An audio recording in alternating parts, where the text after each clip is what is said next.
على أشرف الأنبياء والمرسلين وعلى آله وصحبه أجمعين. رب اشرح لي صدري ويسر لي أمري واحلل عقدة من لساني يفقهوا قولي. أما بعد. Mukadimah ringkas-ringkas sebab dah 9.50. So kita terus masuk ke pembahasan kita pada hari ini. Okay. Pada pertemuan yang lepas, kita dah habis dah ilmu ma'ani habis. So ijaz, itnaq, musawah pun adalah topik terakhir pada minggu lepas. Lepas tu kita terus masuk pada ilmu bayan. Ilmu bayan pun kita dah habis tashbih. Sekarang ni kita sedang di topik majaz. Cumanya untuk tarik balik ilmu bayan secara ringkas, kita tengok balik Musrad 29. Musrad 29 dia bagi tahu ilmu bayan. Apa tu ilmu bayan?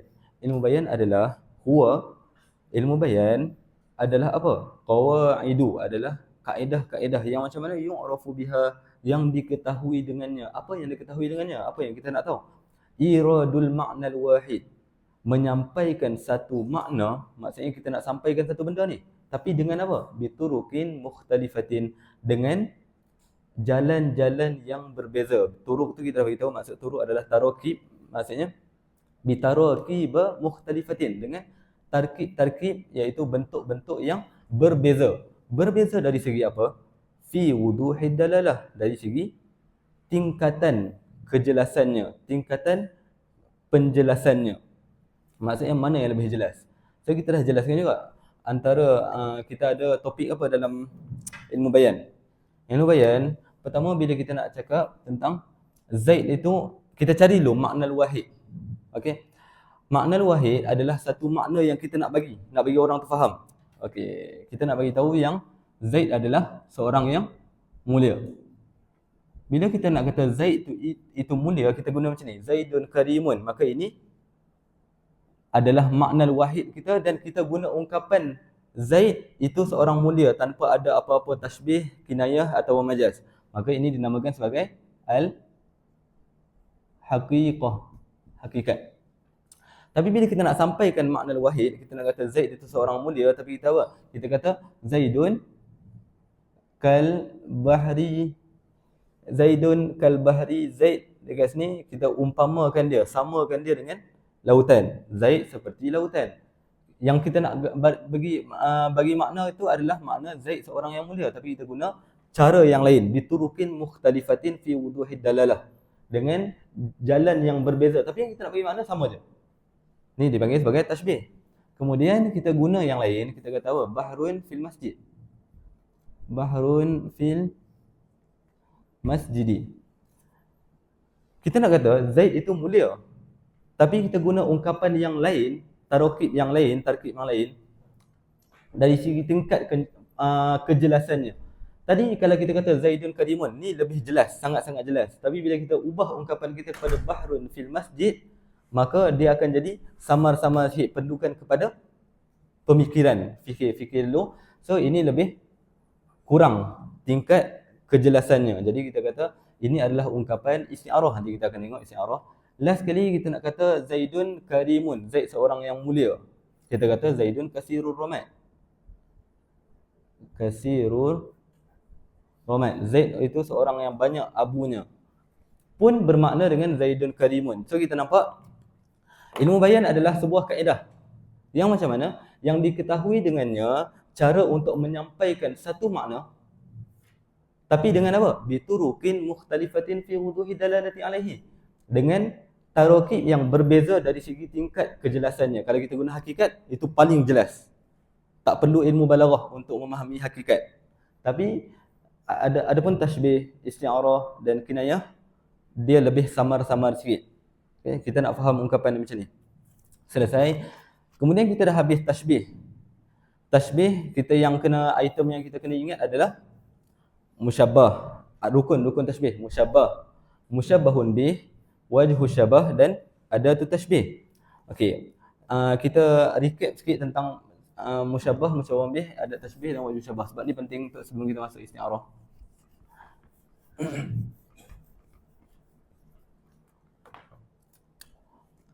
Zaidun kal bahri fi syaja'ah, contoh. Zaid yang kita nak samakan, maka dia adalah al-musyabbah. Kal bahri, kita samakan dia dengan apa? Dengan lautan, maka ini adalah musyabbahun bih. Kaf, adat tashbih. Adat fi syuja'ah adalah wajhus syabah. Selesai. Okey. Itu penting. Lepas tu tak ada apa-apa dah. Muka surat 32. Muka surat 32 ada pembahagian majaz. Dari segi majaz itu majaz akli dan majaz lughawi. Cumanya macam yang saya tekan dengan minggu lepas, majaz akli sebenarnya pembahasannya ada dalam ilmu ma'ani. Sebab apa? Sebab dia berkaitan dengan isnad. Isnad kan musnad ilaih. Jadi sepatutnya posisi dia dekat sana. Tapi tergantung musannif. Kalau dia nak letak ilmu bayan, dia masukkan. Dia lebih utamakan pandangan sebagai majaz akli itu adalah sebuah majaz. Tapi kalau musannif tu letak dia di pembahasan ilmu ma'ani, maksudnya musannif tu mengutamakan majaz akli dari segi dia adalah isnad. Okey. So kita terus pada majaz lughawi. Majaz lughawi, okey. Muka surat 33. InsyaAllah hari ini habis sampai kinayah. Al-majazul lughawi. Okey, ini topik kita. Dia adalah macam mana? Wal lafzu, dia adalah sebuah lafaz. Yang macam mana lafaz ni? Al-musta'malu, yang digunakan pada mana? Fi ghairi ma wudi'a lahu, pada selain ma wudi'a lahu, maksudnya selain makna maudhu'. Selain makna maudhu'. Kenapa? Li'alaqatin, kerana adanya alaqah, dan kerana apa lagi? Wa qarinatin mani'atin, dan kerana adanya qarinah mani'ah. Qarinah mani'ah, qarinah yang menghalang. Menghalang daripada apa? Min iradati ma wudi'a lahu, daripada kita meletakkan makna maudhu'. Okey. Minggu lepas sebab kesentukan masa jadi saya jelaskan secara laju-laju. Minggu ni insya-Allah secara tafsili sikit. Sebuah lafaz, kita ambil asad. Ada proses yang berlaku dekat asad ni. Proses ni dinamakan sebagai proses wada'. Proses wada'. Maksudnya meletakkan makna kepada lafaz asad. Okey. Orang Arab meletakkan makna apa untuk lafaz asad? Al-hayawanul muftaris kan. Contoh kita kata singa. Ini adalah proses wada' yang diletakkan ke atas asad. Majaz lughawi adalah lafaz, okey. Lafaz yang digunakan pada selain makna wada'. Maksudnya kita gunakan untuk makna yang lain. Ada satu makna yang lain, kita tak guna dah singa. Okey. Tapi makna yang lain tu boleh digunakan, kenapa? Di alaqatin, kerana adanya alaqah di antara makna yang makna murad dan makna asli. Contoh kita guna lafaz asad untuk ghairi ma wudi'a lahu, makna yang lain adalah ar-rajulu syuja', lelaki yang berani. Okey. Jadi kita kata apa? Kenapa boleh pakai li alaqatin? Kerana adanya alaqah. Alaqah, keterkaitan di antara makna yang murad, makna yang kita nak, dan makna asli. Apa kaitan rajul syuja' dan singa? Kedua-duanya berani.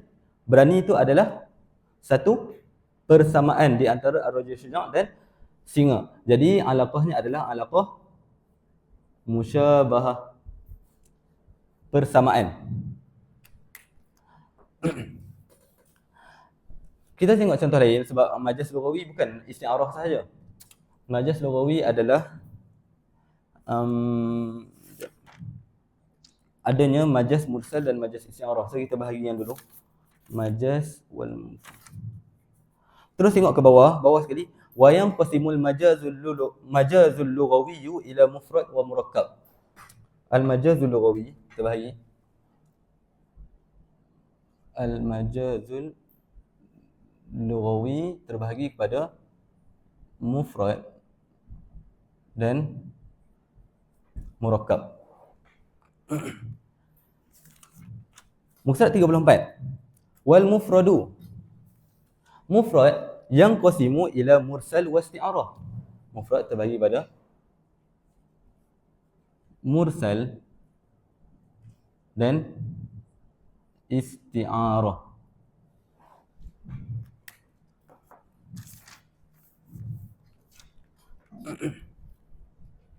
Okey, balik kepada contoh kita tadi. Kalau kita nak tahu sebuah kalimah tu berlaku majaz ke atasnya, kita kena tengok lafaz. Lafaz itu dia musta'malah, dia digunakan pada selain makna maudhu' dia, selain proses yang diletakkan. Jadi asad diwadakkan ke atas singa. Tapi kita tak guna maksud untuk singa, kita guna untuk lelaki yang berani, maka berlaku majaz. Apa penyebab bolehnya majaz? Perlu ada alaqah dan qarinah mani'ah. Alaqah tu apa? Tengok alaqah. Wal alaqatu hiyal munasabatu bainal ma'nal manqul anhu wal manqulu ilaih. Wal manquli ilaih. Dia adalah munasabah ataupun yang membuatkan sesuatu benda tu serasi. Okey. Dia adalah munasabah di antara makna manqul anhu. Ni makna manqul anhu, makna yang dipindah daripadanya, dan wal maknal manqul ilaih, dan makna manqul ilaih. Dia kena ada munasabah di antara kedua ni. Kalau kedua ni adalah musyabahah, maka dia adalah isti'arah. Kalau selain musyabahah, maka dia adalah majaz mursal. Okey. Jadi kita masuk kepada majaz mursal. Mursal 34. Okey, inilah yang kita stop minggu lepas, kita stop dekat sini kan. Majaz mursal. Okay.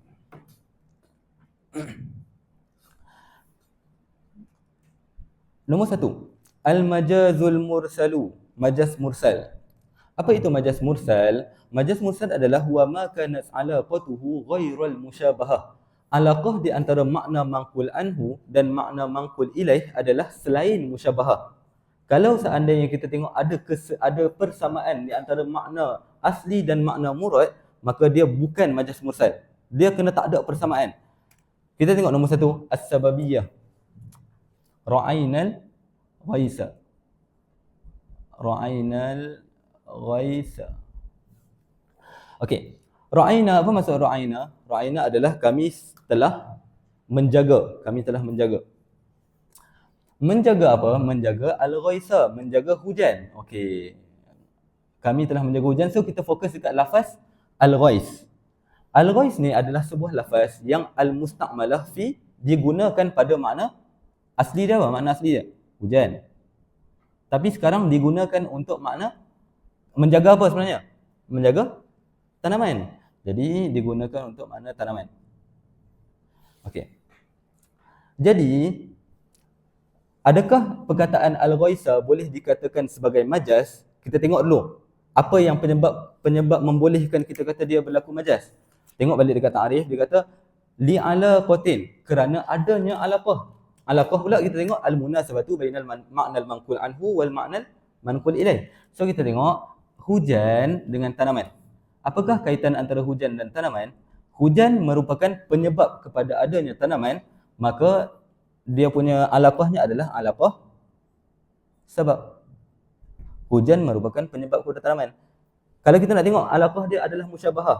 Musyabahah kan persamaan kan. Ada tak persamaan hujan dengan tanaman? Tak ada persamaan. Tapi ada alaqah lain. Alaqah lain adalah hujan adalah penyebab kepada tanaman. Jadi kita kata kat sini majaz dia sah.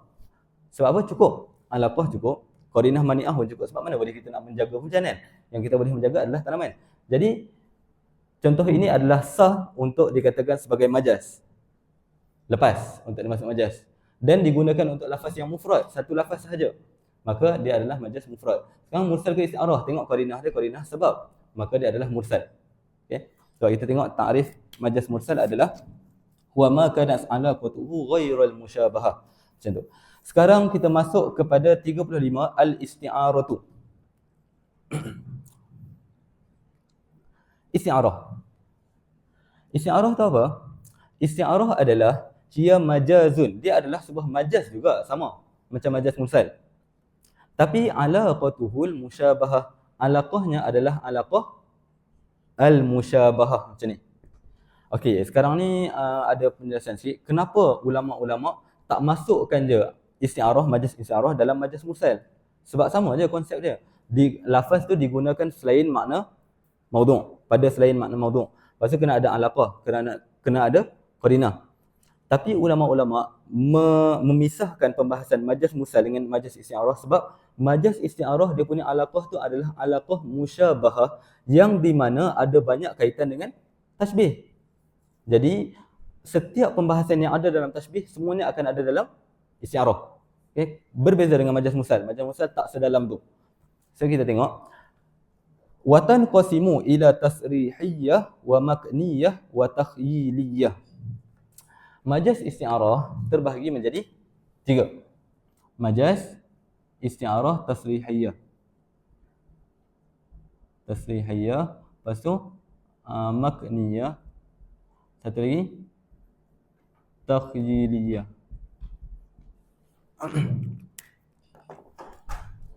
Fatasrihiyatu. Kita tengok tasrih dulu.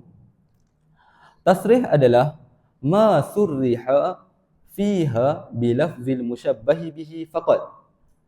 Majaz isti'arah tasrihiyah adalah sebuah majaz yang ma surriha fiha, yang dinampakkan padanya. Dinampakkan apa? Bilafzil musyabbahi bihi. Dinampakkan lafaz musyabbah bih sahaja. Faqat. Sahaja. Kita faham apa? Kita faham bahawa lafaz musyabbah dihazafkan. Okey, sinilah poin yang sebenar dalam isti'arah.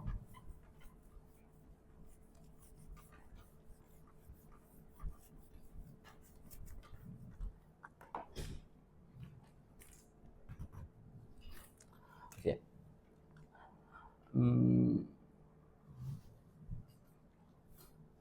Kita buat contoh Asadun, Zaidun, kal asadi. Okey. Zaid seperti singa. Ini apa? Kalau dalam ilmu bayan, tashbih kan? Tashbih. Sebab apa? Sebab ada musyabbah bih. So macam ni. Bila kita kata Zaidun kal asadi, Zaid seperti singa, kita faham Zaid tu berani. Tapi siapa yang lebih berani? Singa ke Zaid? Singa lebih berani kan? Sebab kalau kita disamakan dengan seseorang tu lebih banyak lagi sifat dia. Sifat yang nak disamakan tu. Okey. Contohnya dia ni alim seperti Imam Syafi'i. Maksudnya siapa lebih alim? Imam Syafi'i lebih alim kan? Sebab adanya tasbih. Maksudnya walaupun kita samakan dia, tapi ini tetap kurang. Dari musyabbah tetap kurang dari segi titik persamaan tu. Okey. Ini tasbih. Tapi kalau dalam isti'arah, kita hanya kekalkan isti'arah tasrihiyah, kita hanya kekalkan lafaz musyabbah bih sahaja. Ma surriha fiha bilafzil musyabbahi bihi, maksudnya kita hazaf musyabbah. Musyabbah dah tak ada. Jadi dekat sini adanya kita panggil sebagai iddia', pengakuan bahawa yang datang dekat kita tu bukan Zaid dah. Yang datang dekat kita tu betul-betul singa. Nak kata dia memang betul-betul berani sampai dia level berani dia sama dah dengan singa. Jadi kita kata macam ni. Zaidun fil masjidi. Satu lagi, Asadun fil masjidi. Kita nak kata makna wahid kita adalah kita nak kata Zaid tu di dalam masjid. Ada dua ungkapan. Satu, Zaidun fil masjid, Zaid di masjid. Satu lagi kita kata Asadun fil masjid, singa di dalam masjid. Okey. Cumanya beza dekat sini, Zaidun fil masjid kita guna ungkapan kita ungkapan hakikat. Maksudnya kita guna secara realitinya apa kita sebut macam tu. Ini hakikat. Tapi Asadun fil masjid kita kata dia adalah isti'arah. Alaqah dia alaqah musyabahah. Cumanya beza dia dengan tashbih adalah kalau kita kata Zaid yang seperti singa di masjid, keberanian dia masih tak sampai level max lagi. Kecuali kalau kita ubah dia menjadi isti'arah. Kita dah ada, kita itlakkan seolah-olah Zaid itu memang betul-betul singa. Boleh faham So, step ni kalau untuk tahun 4 syariah nanti kan, ilmu bayan, lagi tahun 2 usuluddin. Kalau dalam exam, ni bukan tutor tapi nak bagi tahu macam inilah konsep untuk menjelaskan isti'arah. Okey. Konsep pertama adalah kalau main contoh sini, Asadun fil masjid. Step pertama untuk kita jelaskan adalah buat tashbih dulu, sebab setiap isti'arah adalah tashbih pada asalnya. Okey. Syubbiha lafzul asad. Syubbiha silap. Ar-rajulu syuja' bil asad. Ditashbihkan lelaki yang berani dengan singa. Nampak step pertama isti'arah. Step pertama isti'arah sebiji macam tashbih, tak ada apa-apa beza. Lepas tu isti'arah tak cukup dengan step pertama je. Dia masuk kepada step kedua, itlaqu lafzil asad ala Ya.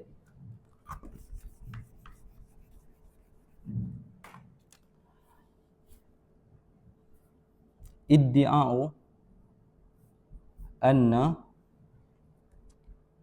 ar-rajul syuja' min afrodil asad. Okey. Step seterusnya adalah mula-mula kita tasbih dulu. Rajul syuja' seperti asad, disamakan seperti singa. Step kedua yang tak ada dalam tasbih tapi ada dalam isti'arah adalah kita mengaku bahawa anna ar-rajul syuja', bahawa lelaki yang berani adalah salah satu daripada individu asad. Seolah-olah kalau ada banyak singa, rajul syuja' yang kita maksudkan tu adalah salah satu daripada kawanan singa tu. Okey. Kemudian step ketiganya adalah itlaqu lafzil asad ala rajul syuja'. Jadi bila kita dah mengaku bahawa rajul syuja' adalah sebahagian daripada singa, maka yang ketiga, step ketiga adalah kita menggunakan itlaq kan, kita mengumumkan penggunaan lafaz asad ke atas rajul syuja' seakan-akan yang ada di dalam masjid bukan lagi Zaid, akan tetapi singa, betul-betul singa. Itu beza di antara tasbih dan isti'arah. So kita baca balik matan. Tasrihiyah adalah ma surriha fiha bilafzil musyabbahi bihi faqat. Yang dihazafkan musyabbahun bih dihazaf yang dinampakkan adalah musyabbahun bih sahaja. Musyabbah dibuang. Seperti apa? Nahu asadun fil hammam. Singa di dalam toilet. Singa dalam toilet? Tak, yang kita faham dekat sini berlakunya majaz. Majaz isti'arah. Yang di mana kita kata Zaid tu memang betul-betul berani seakan-akan dia adalah asad. Dia adalah singa dan dia berada di tandas. Okey. Al-murad yang dimaksudkan dengan asad di dalam contoh asadun fil hammam adalah al-murad bil asad ar-rajulu syuja'u. Yang dimaksudkan dengan asad adalah lelaki yang berani. Kenapa kita faham lelaki yang berani? Biqarinati kaunihi fil hammam. Kerana adanya petunjuk bahawa dia di dalam toilet. Okey, ingat kena ada qarinah. Qarinahnya adalah fil hammam. Mana mungkin singa di dalam toilet. Okey. Kenapa kita kata itu adalah qarinah mani'ah? Li'annal asad al-haqiqiyya, kerana asad yang betul-betul asad, la yadkhuluhu, tidak mungkin masuk ke tandas. Fashabbaha ar-rajul asy-syuja'a bihi, maka ditasbihkan rajul syuja' dengannya. Okey, nampak? Ada step pertama iaitu tasbih dulu.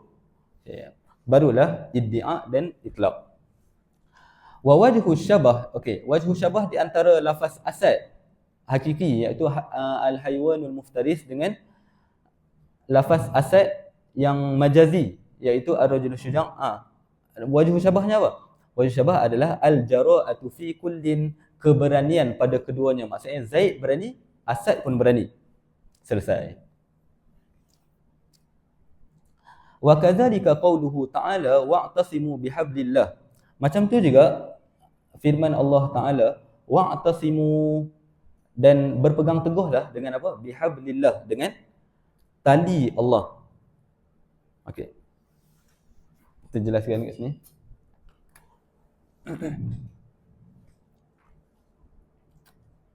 Wa'tasimu bihablillahi, berpeganglah dengan tali Allah. Sekarang ni lafaz musta'malah kita yang digunakan sebagai majaz adalah hablun. Makna hakiki hablun adalah tali. Makna majazi yang kita guna sekarang adalah berpegang teguhlah dengan agama Allah ataupun syariat Allah. So makna muradnya adalah agama ataupun din. Din. Okey. Dia punya apa tu? Dia punya ni munasabah ataupun alaqahnya di antara makna mangkul anhu dan makna mangkul ilaih adalah musyabahah. Ada persamaan di antara tali dan agama. Persamaannya apa? Kalau kita nak contoh kalau kita nak jatuh daripada bukit ke apa kan, yang kita pegang, yang kita berpaut adalah tali. Sama juga dalam kehidupan kita, kita perlu berpaut pada agama. Jadi adanya persamaan di antara tali dan din. So alaqahnya adalah alaqah musyabahah. Okey. Cara untuk jelaskan sama je. Ikut 3 step ni, syubbiha ditashbihkan, disamakan tali dengan agama. Disamakan agama dengan tali. Kemudian kita mengaku bahawa agama adalah sebahagian daripada tali. Kemudian penggunaan lafaz agama, penggunaan lafaz tali diitlaqkan ke atas agama. Sekali ni. Ditashbihkan tali dengan agama. Okey, step pertama tasbih. Kemudian kita mengaku bahawa tali adalah sebahagian daripada agama. Okey.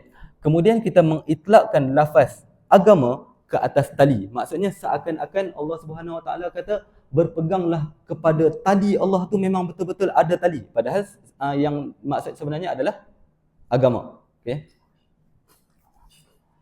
Wa qauluhu, dan firman Allah Subhanahu Wa Taala juga, ihdinas siratal mustaqim. Sama je, as-siratal mustaqim, jalan yang lurus. Jalan yang lurus adalah ad-dinul haq. Wa qauluka ra'aitu laisan, aku melihat seekor singa. Ala jawadin, di atas jawad kuda. Di atas kuda,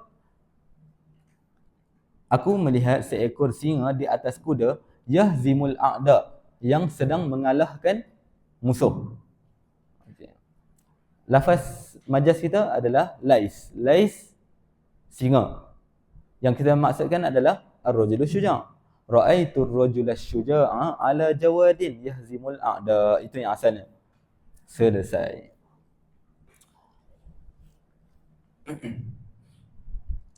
Dapat tasrihiyah, makniyah dengan taqyiliyah. Kemudian kita nak kata watan qasimu. Pembahagian isti'arah yang lain. Watan qasimu ila asliyah wa tab'iyah. Kemudian dibahagikan lagi isti'arah ni kepada isti'arah asliyah dan isti'arah tab'iyah. Pembahagian isti'arah yang lain ni pembahagian yang pertama. Pembahagian yang pertama. Pembahagian yang kedua adalah isti'arah. Pembahagian yang kedua. Ada isti'arah asliyah. Ada isti'arah tab'iyah. Secara makna perkataannya asliyah, kita kata isti'arah tu isti'arah yang asli. Isti'arah tab'iyah ni dia perlu ada step mengikut satu benda tu baru dia jadi isti'arah. So kita tengok apa maksudnya. Fal asliyah adalah ma kanal musta'aru fiha isma jinsin jamidan. Dia punya musta'ar, lafzul musta'arnya adalah isma jinsin jamidan.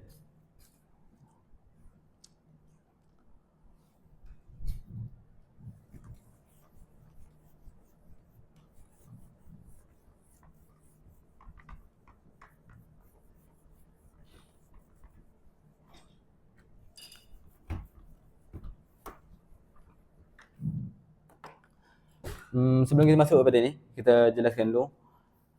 Musta'ar boleh jadi dia isim jamid. Al-lafzul musta'ar. Lafaz musta'ar boleh jadi dia isim. Boleh jadi dia fi'il. Fi'il. Boleh jadi dia adalah huruf. Isim boleh jadi dia adalah isim jamid. Boleh jadi dia isim mustaq. Isim mustaq. Okey. Fal asliyatu, isti'arah asliyah, ma kana al musta'aru fiha, yang di mana musta'ar padanya itu adalah isim jins, isma jinsin jamidan. Isim jins yang jamid. Ni isim jins jamid. Ni. Sini kita panggil dia sebagai isti'arah asliyah. Okey. Wa tab'iyah. Isti'arah tab'iyah adalah hiya isti'aratul fi'li. Dia mengisti'arahkan fi'il lagi, awil harfi ataupun huruf, awismil mushtaqi. Okey, fi'il, huruf ataupun isim mushtaq. Okey, tiga ni adalah isti'arah tab'iyah.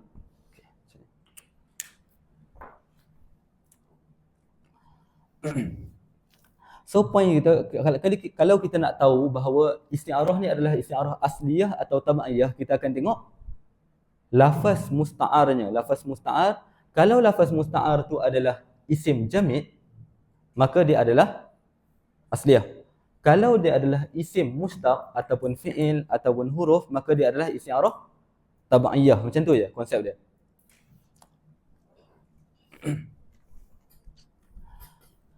Isim jamid tahu kan? Isim jamid tu macam kata benda. Contohnya macam asad, singa kan. Lepas tu ada apa lagi? Semua, pen, qalamun tu isim jamid. Kalau isim mushtaq, dia isim juga, tapi dia mushtaq daripada masdar juga. Contohnya macam qatilun. Qatilun dia mushtaq daripada qatala ataupun qatlun. Kalau asad, kita tak boleh kata dia mushtaq daripada mana-mana. So dia jamid. Kalau isim ni adalah mushtaq. Tu isim jamid dan mushtaq. Kalau fi'il semua tahu. Huruf pun semua tahu. Okey. So apa contoh untuk isti'arah asliyah? Kal amsilatil mazkurah, seperti contoh-contoh yang telah diberi tadi. Asadun fil hammam. Tengok lafaz musta'ar. Lafaz musta'ar ni adalah asad. Hablun, lafaz musta'ar, isim jamid, asliyah. So yang kita tengok tadi, automatik kesemuanya adalah isti'arah asliyah. Sekarang kita tengok isti'arah tab'iyah. Wa tab'iyatu, isti'arah tab'iyah adalah hiya isti'aratul fi'li. Dia memusta'arkan lafaz fi'il. Ataupun apa? Awil harfi ataupun huruf, awismil mushtaqi ataupun isim mushtaq. Contohnya seperti apa? Contohnya fal fi'lu, contohnya fi'il adalah nataqatil halu. Nataqatil halu.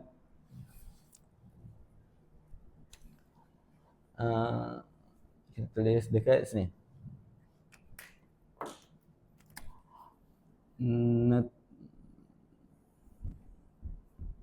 Nataqatil halu. Nataqat. Apa maksud nataqat? Nataqat berkata-kata ataupun berkomunikasi. Kan kita insan kan al-hayawanun natiq, haiwan yang berkomunikasi. Okey. Benda hidup yang berkomunikasi, silap. Okey. Nataqat maksudnya berkata-kata kan.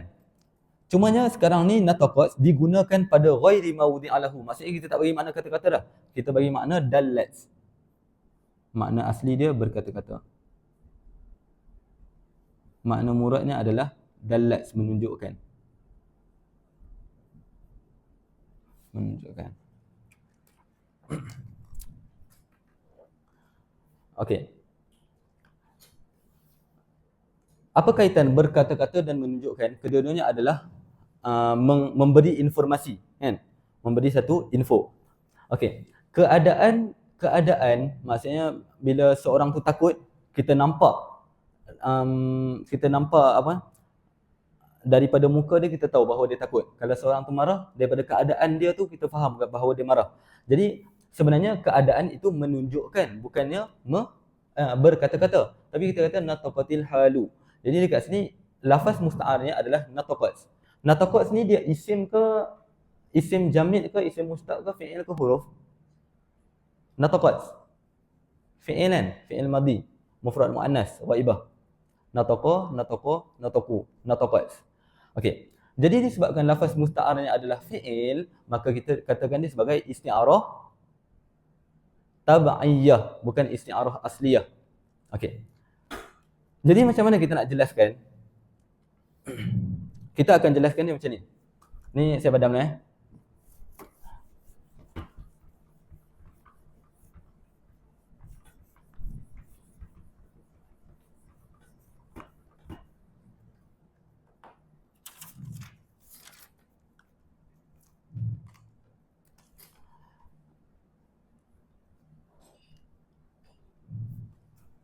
tengok penjelasan dalam kitab. Syubbihatid dalalatul wadihah bin nutqi.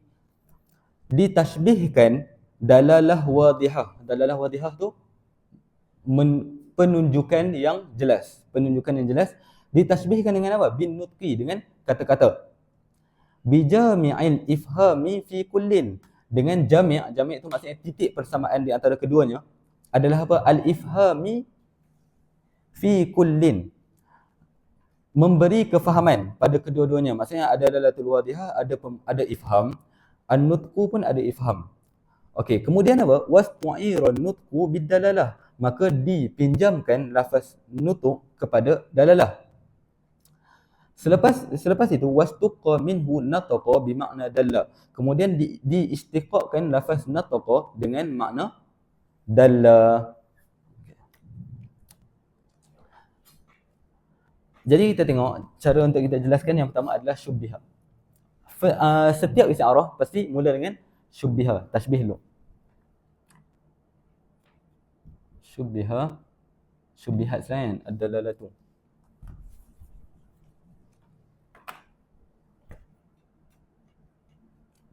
Syubbihat ad-dalalatul wadihah bin nutqi.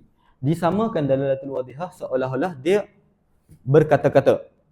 Dalalah menunjukkan seperti berkata. Kemudian apa? Sama aja. Iddi'a'un anna dalalah. Ni kita buat step sama dengan isti'arah asliyah tadi. Ni kan isti'arah asliyah. Iddi'a'un anna dalalah wadihah min afrodin nutqi. Okey. Kemudian itlaq. Itlaqu lafzin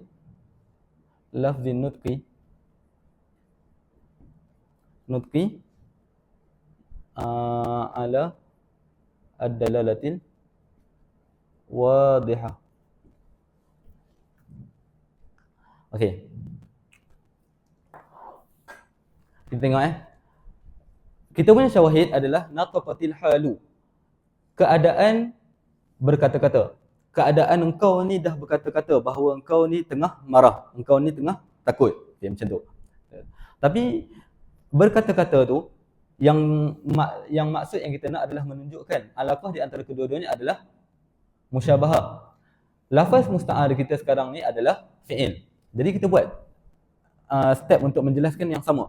Cumanya perasan tak kita tak sebut syubbiha dalat bi nataqat.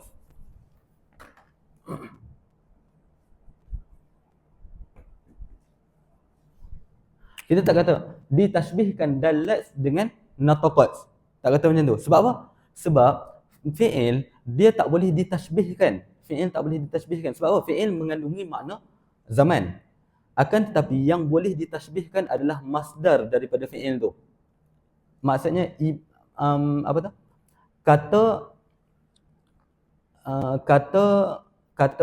Kata nama daripada fi'il tu. Kata nama ke? Kalau masdar. Kata apa ni? Kata perbuatan. Itulah masdar kan. Yang boleh ditashbihkan hanya kata tu, bukannya fi'il tu. Fi'il tak boleh ditashbihkan. Jadi, untuk kita dapatkan makna berkata ni kepada menunjukkan, kita kena balikkan dia kepada masdar dulu. Syubbihat ad-dalalatul wadihah bin nutqi. Seolah-olah semua dalalah disamakan dengan nutqi dulu. Semua dulu. Kita tak fokus kepada contoh. Lepas tu kita kata apa? Iddia', kita mengaku-ngaku bahawa dalalah wadihah tu seperti salah satu daripada afrad nutq, berkata-kata. Kemudian kita itlaqkan lafaz nutq ke atas dalalah wadihah. Lepas tu dah cukup ke untuk kita jelaskan ni? Tak cukup lagi. Kalau untuk isti'arah tabaiyah dia ada satu lagi step last. Summa istuqa lafzu summa istuqa min minan nutqi al-fi'lu nataqa. Kemudian barulah kita istiqaqkan daripada masdar nutqu tu, fi'il nataqa, barulah jadi isti'arah, isti'arah tab'iyah. So, apa yang saya nak jelaskan dekat sini? Yang saya nak jelaskan, yang sebenarnya untuk kita tahu bahawa kenapa ulama-ulama membahagikan ada isti'arah asliyah dan tab'iyah. Satu je sebab dia. Fi'il, apa tadi? Fi'il, isim mustaq, huruf, tiga-tiga ni tak boleh ditashbihkan. Yang boleh ditashbihkan hanyalah isim jamid. Isim jamid. Boleh tambah dekat isim jamid tu, isim jamid, antara isim jamid adalah masdar. Okay? Isim jamid yang kita bagi contoh tadi asad. Tak semua isim jamid berbentuk macam tu. Kata benda, bukan. Isim jamid termasuk dengan isim jamid dalam balaghah adalah asad. Dan adalah masdar. Okay? So ini adalah step untuk isti'arah tab'iyah. Okay, faham Tab'iyah tadi kita kata tab'iyah dia mengikut-ikut kan? Dia mengikut-ikut. Maksudnya kalau dia nak ikut kepada isti'arah asliyah, kalau kita perasan, isti'arah asliyah yang dijadikan musyabahun bih adalah memang lafaz ni. Kita memang fokus kepada lafaz terus, asad. Tapi kalau isti'arah tab'iyah, kita tak boleh fokus kepada lafaz je. Lafaznya adalah nataqat dengan dalat. Kita tak boleh fokus kepada sini. Yang kita fokuskan adalah masdar dia dulu. Kita kena tashbihkan masdarnya dulu. Okey. Lepas habis yang tashbih masdarnya, berlaku iddia' ke atas masdarnya juga. Lepas tu berlaku itlaq ke atas masdarnya juga. Last sekali baru kita istiqaqkan, kita keluarkan fi'il daripada masdar tu, barulah berlaku isti'arah. Beza dengan asliyah yang berlaku direct ke atas lafaz. Itu asliyah. Okay, cumanya kita kena bersyukurlah ulama-ulama dah keluarkan satu kaedah. Dia kata tak perlu pun untuk faham iddia', itlaq apa semua. Kita punya kerja mudah. Kita cuma tengok lafaz musta'ar tu adalah sama. Kalau dia isim jamid, asliyah. Kalau dia isim mustaq, fi'il, huruf, tab'iyah. Macam tu je. Selesai. Tadi tu contoh untuk fi'il. Dia bagi juga contoh untuk isim mustaq. Al-halu natiqatun. Sama je. Al-halu natiqatun ni kita buatlah. Syubbiha ad-dalalatul wadihah binutqi. Sama je. Lepas tu summa istuqa minan nutqi al-ismu. Summa istuqa minan nutqi al-ismu. Natiqatun. Okey. Ni contoh, ni penjelasan untuk al-halu natiqatun yang kat bawah sekali.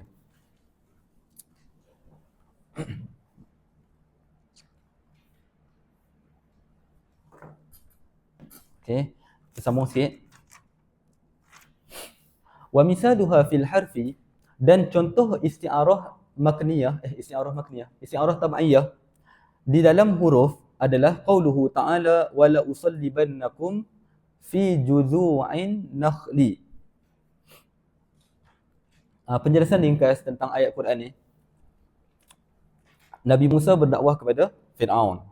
Fir'aun menolak ajakan Nabi Musa. Lepas tu Nabi Musa tunjuk mukjizat dia, dia baling tongkat dia, tengok-tengok jadi ulang.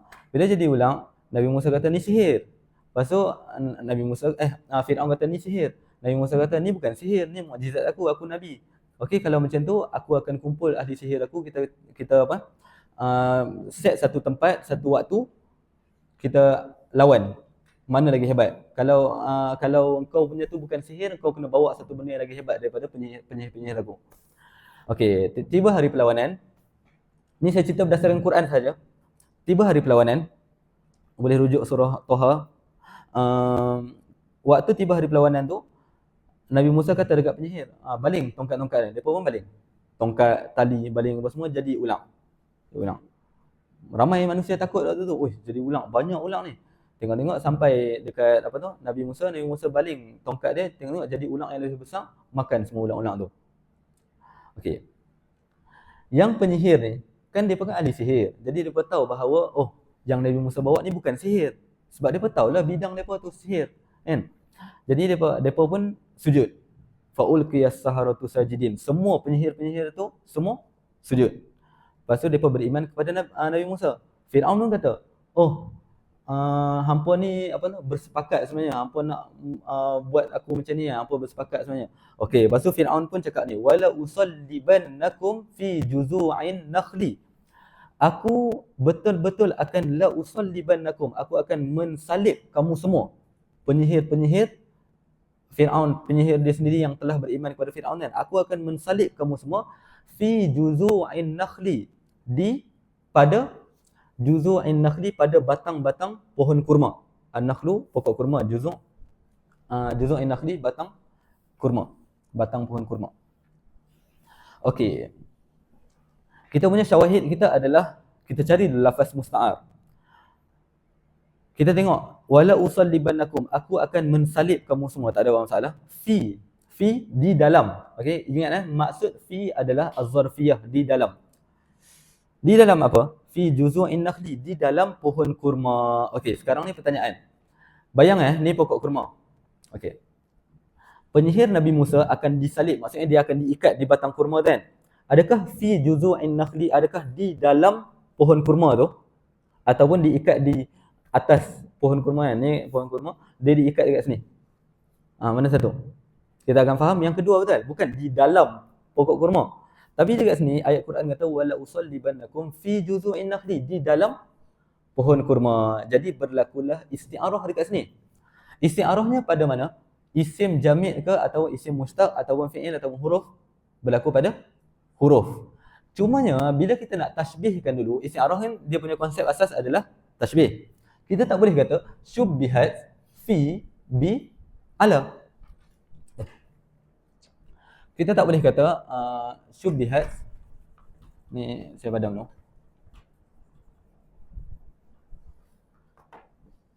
Kita tak boleh kata syubbihat ala bi fi.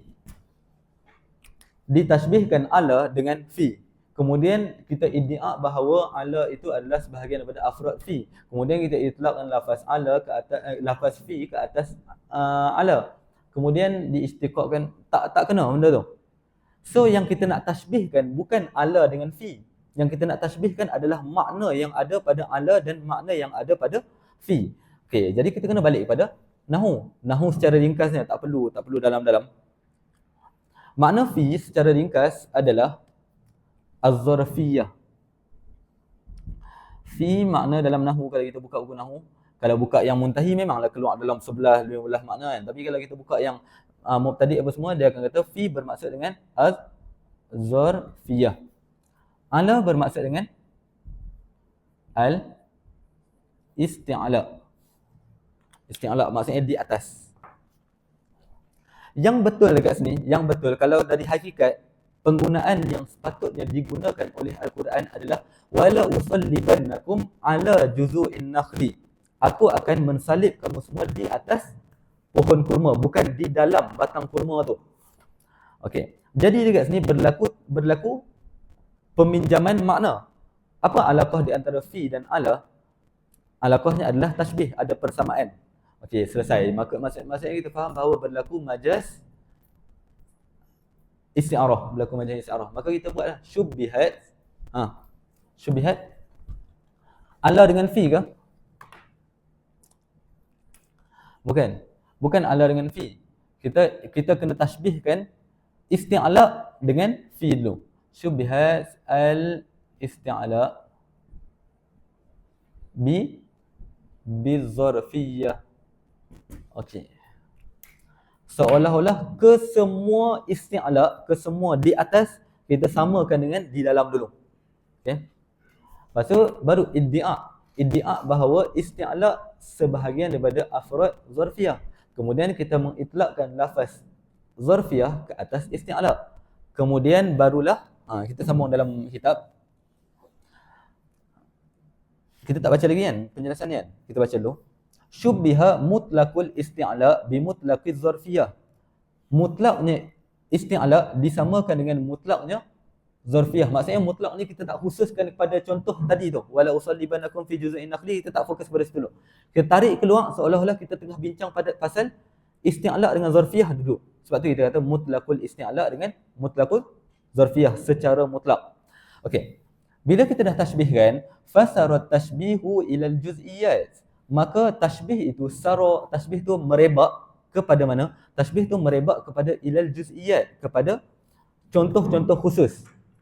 Antaranya adalah wala usallibannakum fi juzu'in nakhli. Tashbih tu merebak kepada contoh ni. Juz'iyat daripada tashbih tadi. Wastu'irat fi, kemudian diisti'arahkan lafaz fi, yang di mana fi adalah min ba'di juz'iyatil musyabbahi bihi. Musyabbah bih kita apa? Musyabbah bih kita fi ke? Bukan. Musyabbah bih kita sekarang adalah zarfiyah. Jadi diisti'arahkan lafaz fi, yang di mana fi adalah sebahagian daripada juz'iyatnya zarfiyah, kepada apa? Li ba'di juz'iyatil musyabbah, kepada sebahagian daripada musyabbah. Musyabbah kita apa sekarang? Ala ke? Bukan. Musyabbah kita adalah al-isti'la. Okay?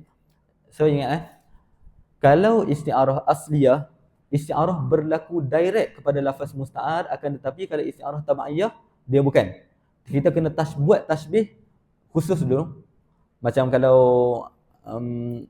fi'il tadi, kita kena keluarkan masdar dia. Sepatutnya dalat dengan nataqat, tapi kita tashbihkan dulu ad-dalalatul wadihah dengan an-nutqu. Kalau huruf, kita keluarkan dulu makna dia, kita tashbihkan dulu, settle tashbih, baru kita masukkan tashbih pada contoh-contoh. Boleh Itu perbezaan di antara isti'arah asliyah dan tab'iyah. Selesai. Wa ammal makniyatu. Okey, so kita dah habis. Ni. Isti'arah tasrihiyah habis. Sekarang kita nak fokus makniyah dan takhyiliyah. Wa ammal makniyatu wa tusamma isti'aratan bil kinayah, dinamakan sebagai isti'arah bil kinayah. Isti'arah secara sembunyi-sembunyi. Atau isti'arah bil kinayah. Apa takrif dia? Fahiya, isti'arah bil kinayah ni adalah ma zukira fiha lafzul musyabbah wa huzifa lafzul musyabbahi bihi, yang disebutkan lafaz musyabbah tapi dihazafkan lafaz musyabbahun bih.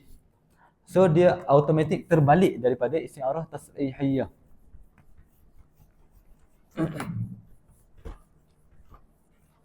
Tapi konsepnya tetap sama.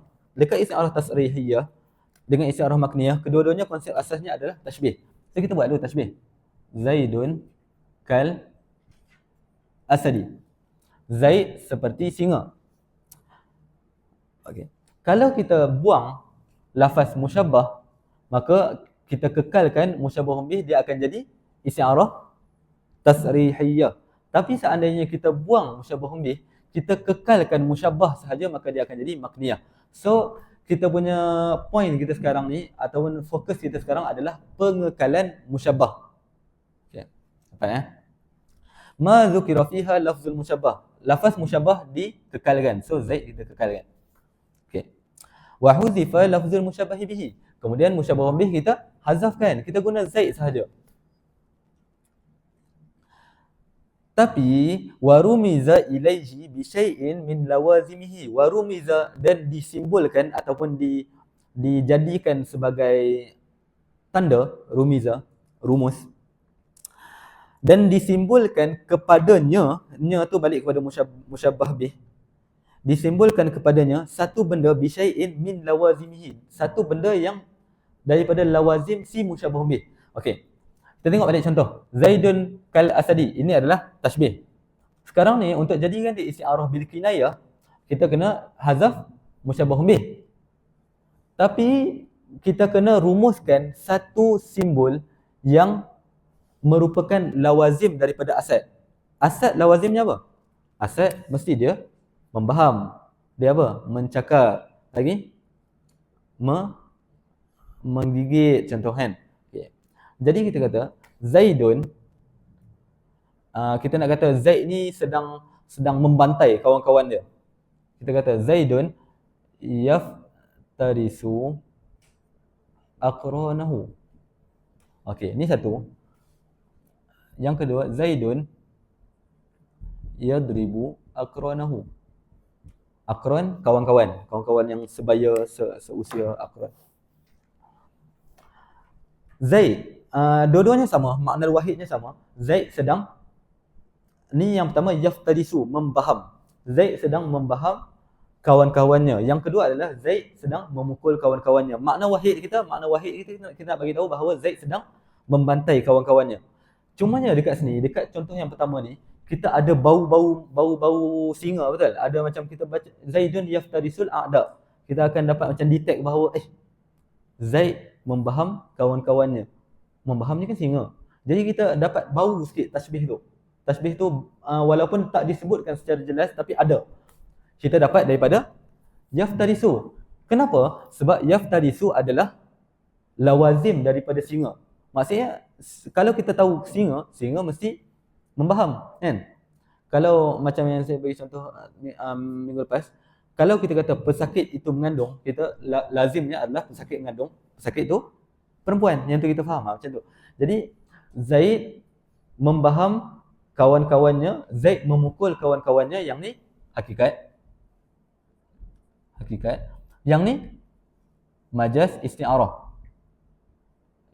Tapi isti'arahnya bukan lagi tasrihiyah sebab yang dihazafkan adalah musyabahun bih. Jadi majaz isti'arah bil kinayah. Isti'arah dengan kinayah. Okey, kita tengok contoh. Nahwu syuja'un yaftarisu aqranahu. Syuja'un, si pemberani. Si pemberani ni dia buat apa? Yaftarisu aqranahu. Dia membaham kawan-kawannya. Okey. Stepnya sama. Macam yang kita dah tahu semua. Asas kepada isti'arah pasti tashbih. Jadi penjelasan pertamanya kena mula dengan syubbiha ataupun syubbihat. So musannif mula kat sini, syubbihar rajulu syuja'u bil asad. Ditashbihkan rajul syuja' dengan singa. Kemudian wa huzifa lafzul asad. Kemudian dihazafkan lafaz asad wa dzukira lazimuhu wa huwa al-iftiras. Akan tetapi disebutkan lazim kepada singa iaitu membaham. Lazimnya singa adalah membaham. Okey, sampai situ takat tu boleh potong. Takat tu adalah makniyah. Dia menjelaskan tentang isti'arah makniyah.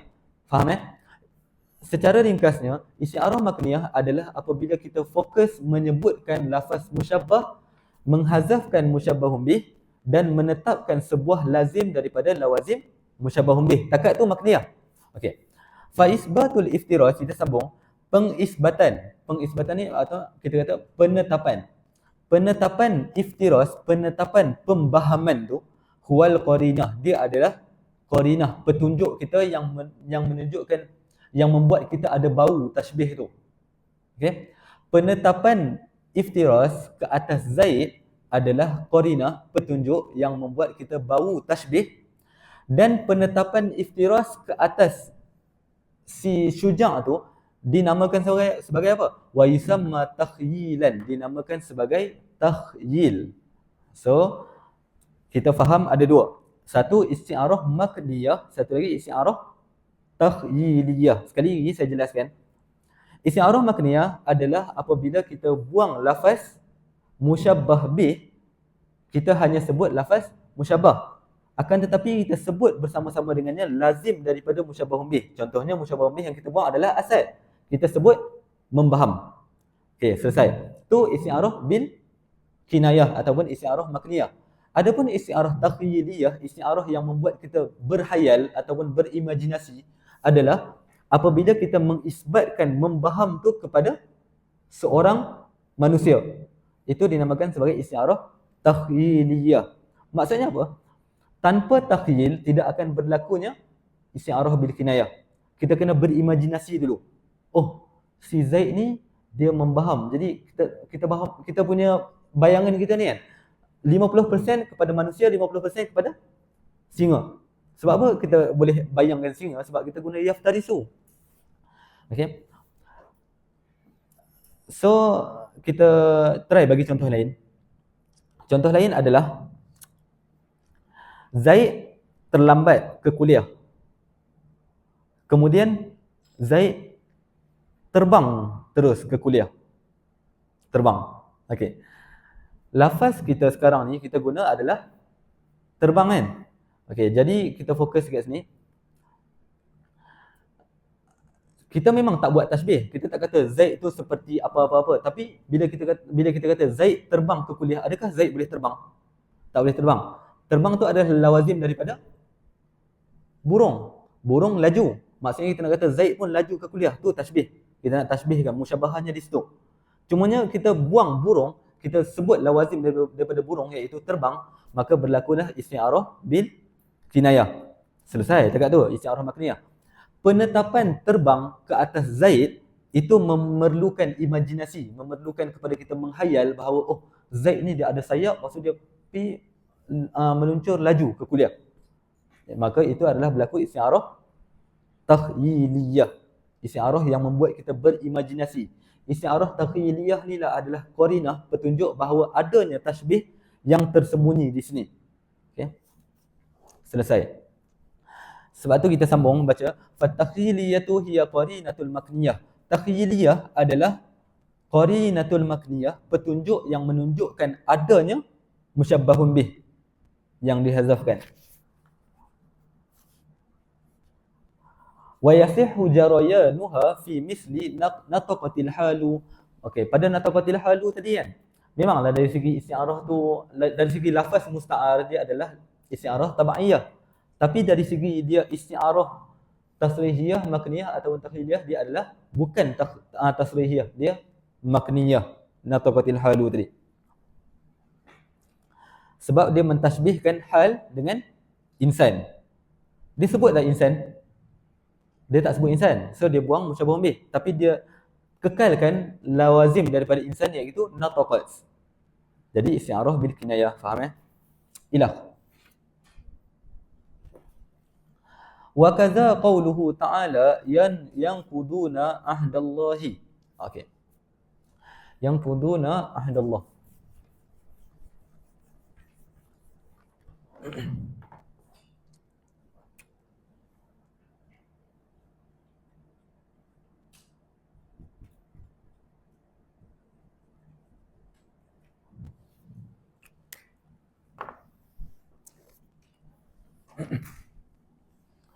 Yang kudun ahdallah. Yang kudun adalah, kalau kita nak kata makna sebenarnya, makna wadaknya adalah merungkai. Maksudnya tali itu dia tersimpul, lepas tu kita nak rungkaikan dia. Yang kudun, dia merosakkan. Dia merungkaikan apa? Dia merungkaikan ahdallah. Dia merungkaikan perjanjian dia dengan Allah.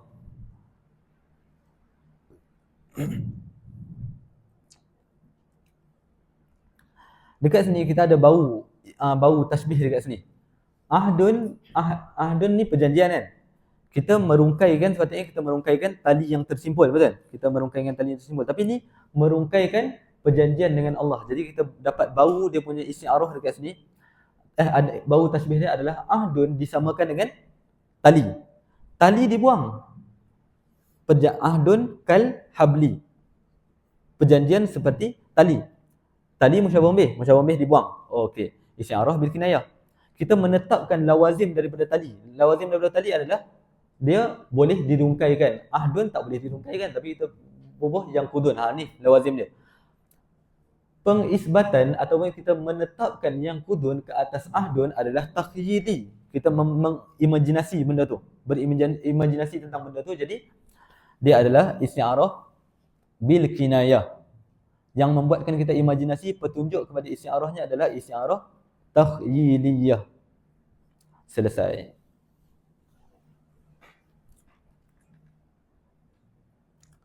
Kemudian kita sambung sikit lagi. Nak habis dah ni. 2 muka lagi. Al-majazul murakkab. Habis dah ni. Majaz lughawi kita dah selesai. Majaz mufrad, mursal, isti'arah, tasrihiyah, makniyah, taqyidiyah, isti'arah, asliyah, tabaiyah. Selesai, habis. Sekarang ni kita masuk majaz lughawi yang bahagian murakkab. Sebelum kita masuk ke sini, saya nak jelaskan tentang macam mana berlaku majaz murakkab.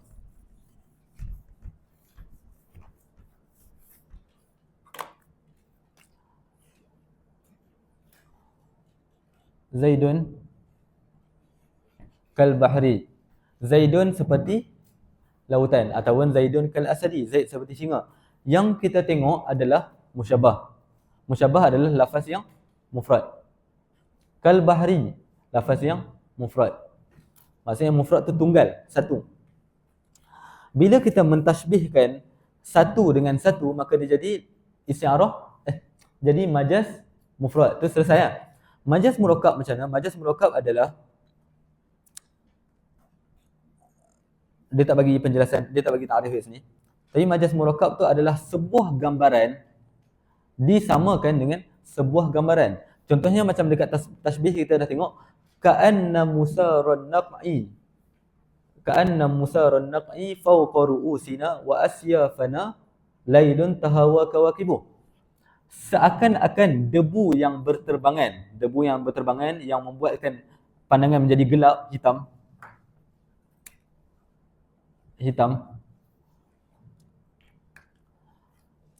Ka'anna musaran naq'i, pandangan yang gelap, debu yang berterbangan, fawqa ru'usina, di atas kepala kami. Wa asyafana, dan pedang-pedang yang saling berlaga tu, pedang yang saling berlaga, kita buat pedang berlaga. Ni, pedang berlaga. Seperti apa? Seperti lailun. Lailun pun malam. Yang macam mana? Lailun tahawa kawakibuh, yang bintangnya saling berjatuhan. Okey. Contoh ini kita boleh tengok dekat tasbih. Ni saya nak jelaskan macam mana murakkab boleh terjadi. Jadi nampak dekat sini, beza dengan Zaidun kal-Bahri. Zaidun kal-Bahri satu kata-kata tunggal disamakan dengan satu kata-kata yang tunggal. Majaz murakkab, tasbih murakkab adalah satu gambaran disamakan dengan satu gambaran yang lain. Bukan debu yang berterbangan sama dengan malam, bukan. Akan tapi debu yang berterbangan disertakan dengan laganya pedang-pedang sama seperti malam yang berjatuhan bintang-bintangnya. Jadi gambaran dengan gambaran. Cuma sama je konsep dia. Kalau seandainya isti'arah, maka salah satu daripada musyabah atau musyabah bih akan dihazafkan. Jadi isti'arah. Kita tak panggil sebagai majaz murakkab, kita tak panggil sebagai tasbih murakkab dah. Tasbih murakkab, tasbih tamsili kan. Kita panggil sebagai isti'arah tamsiliyah. Al-isti'aratu tamsiliyatu. Kalau majaz murakkab, kalau tasbih murakkab, dalam tasbih kita namakan sebagai at-tashbihut tamsili. Tasbih tamsili. Tamsili maksudnya gambaran. Kalau isti'arah, kita panggil dia sebagai isti'arah tamsiliyah, majaz murakkab. Selesai gambaran ni, kita terus kepada matan. In kanat alaqatuhul musyabahah. Sama je, kita kena tengok alaqah di antara makna murad dan makna asli. Kalau alaqahnya adalah musyabahah, maka dia adalah isti'arah tamsiliyah. Kaqaulika lil mutaraddid, seperti kata-kata engkau kepada orang yang mutaraddid, ragu-ragu. Ragu-ragu dalam apa? Fi fi'li amrin, dalam melakukan sesuatu perkara. Kita kata apa kat dia? Ini sesungguhnya aku, araka, aku melihat engkau, tuqaddimu rijlan, mendahulukan satu kaki ke depan, wa tuakhiru ukhra, dan membalikkan kaki ke belakang. So macam ni. Gambaran dia macam ni. Ni kan orangnya. Inni araka, aku melihat engkau, tuqaddimu rijlan, mengedepankan sebuah kaki ke depan dan mengkebelakangkan sebuah kaki ke belakang. Macam ni. Nak pergi depan, tak jadi, pergi belakang balik. Lepas tu nak pergi depan, tak jadi, ke belakang balik. Okay? Sebab ramai yang salah dalam menafsirkan ni, ramai yang kata macam ni. Inni araka, semuanya aku melihat engkau, tuqaddimu rijlan wa tuakhiru ukhra. Macam ni. Yang ni dia tak jadi orang ragu-ragu. Ni jadi apa? Orang tengah squat. Kalau orang ragu-ragu, dia macam dia nak pergi ke depan, tak jadi. Lepas tu dia ke belakang balik. Lepas tu nak pergi ke depan, tak jadi. So maksudnya kita berkata inni araka tuqaddimu rijlan wa tuakhiru ukhra, maksudnya tuakhiru nafsar rijli, sama kaki yang sama ke belakang. Okey. Macam orang tu dia nak pergi tandas, pergi kaki ke depan, tak jadi ya. Balik kaki ke belakang. Nak pergi, tak jadi, ke belakang. Okay. Ni kata-kata ni yang diriwayatkan adalah seorang khalifah, nama dia Al-Walid bin Yazid. Dia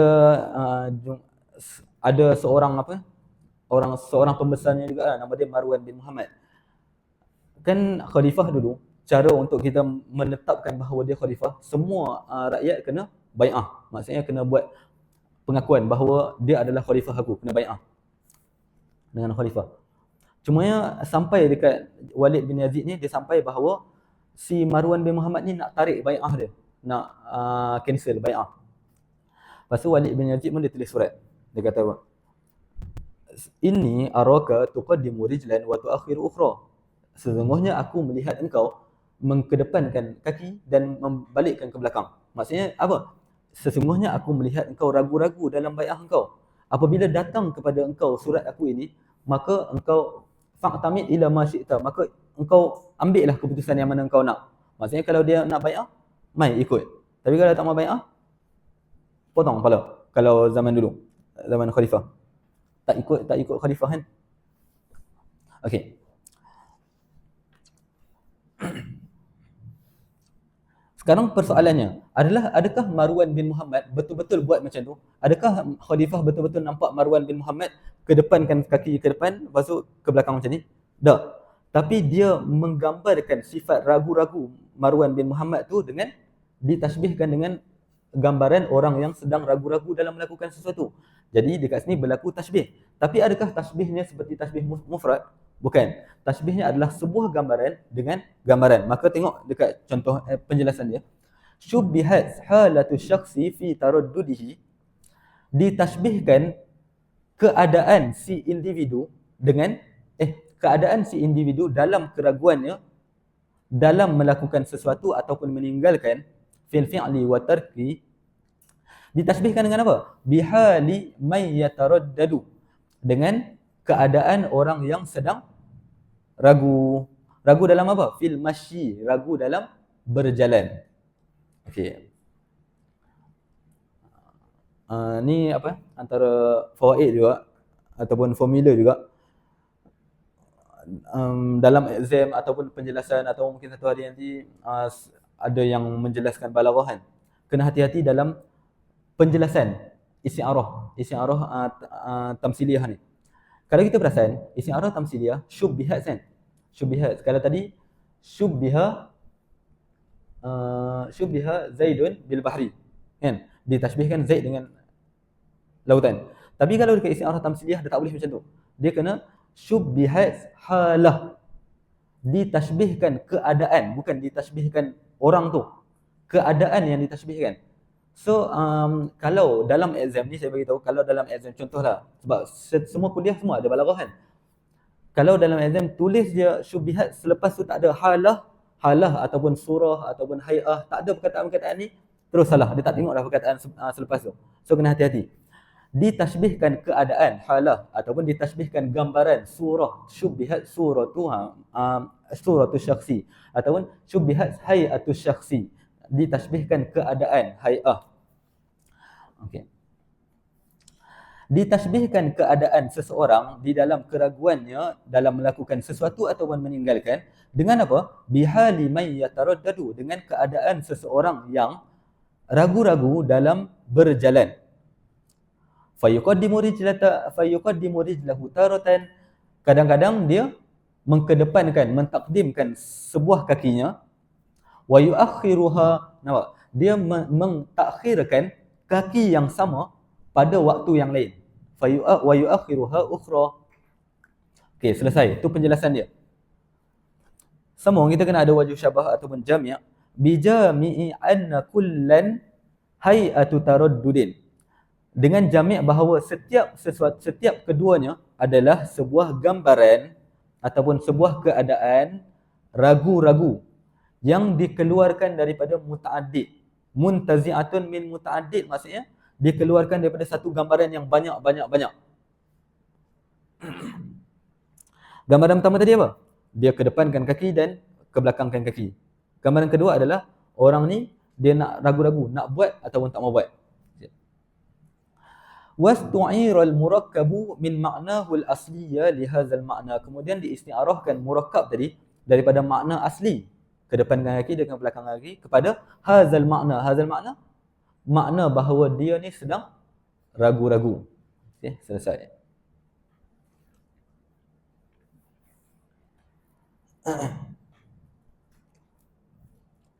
Wa yajri dhalika fi sairil amsal. Dan ya jadi ini maksudnya di apa? Valid untuk kita guna kaedah ini fi sairil amsal pada contoh-contoh yang lain. Bukan amsal ni bukan contoh, amsal ni peribahasa yang lain. Kena ingat bahawa setiap tasbih tamsili adalah masal. Akan tetapi tak semua masal adalah tasbih tamsili. Masal tu peribahasa orang Arab. So kalau kita dapat, oh inni araka tuqaddimu rijlan wa tuakhiru ukhra, kan tasbih tamsili. Ni masal. Untuk orang Arab dia adalah peribahasa. Maksudnya bila kita nampak orang ni ragu-ragu, kita kata dah, semuanya aku nampak engkau ni kadang-kadang kaki ke depan, kadang-kadang kaki ke belakang. Masal yang lain adalah as-saifa dayya'til laban. As-saifa pada musim panas, dayya'til laban. Engkau telah mensia-siakan susu.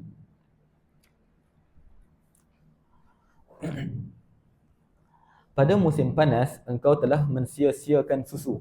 So kita tak boleh kata oh as-saifa ni musyabbah bih. Sebab apa? Sebab yang ditasbihkan adalah murakab ke semua satu ungkapan tu. Okey, dia ditasbihkan dengan apa? Ditasbihkan dengan orang yang rugi. Okey, so kita tengok saya jelaskan sikit penjelasan dia. Sebelum tu, masal peribahasa orang Arab ni dia tak macam orang Melayu. Orang Melayu peribahasanya, contoh bagi satu peribahasa. Bagai anjing dengan kucing. Bagai anjing dengan kucing tu, tak ada pun peristiwa seseorang dulu waktu orang Melayu zaman para Meswara contoh, dia nampak ada anjing dengan kucing gaduh. Lepas tu berlaku anjing dengan kucing. Tak ada. Dia adalah satu benda yang kaedah umum. Kita tahu bahawa anjing dengan kucing tu tak boleh berdamai. Jadi kita kata anjing dengan kucing untuk orang yang bergaduh. Itu peribahasa. Peribahasa orang Arab pula, dia kena berlaku satu peristiwa yang dalam peristiwa tu orang tu sebut satu benda tu, bila dia sebut, kalau orang lain mengalami peristiwa yang sama, baru digunakan lafaz tu, lafaznya sama. Sebabnya adalah berlaku peristiwa sekian-sekian. Okay?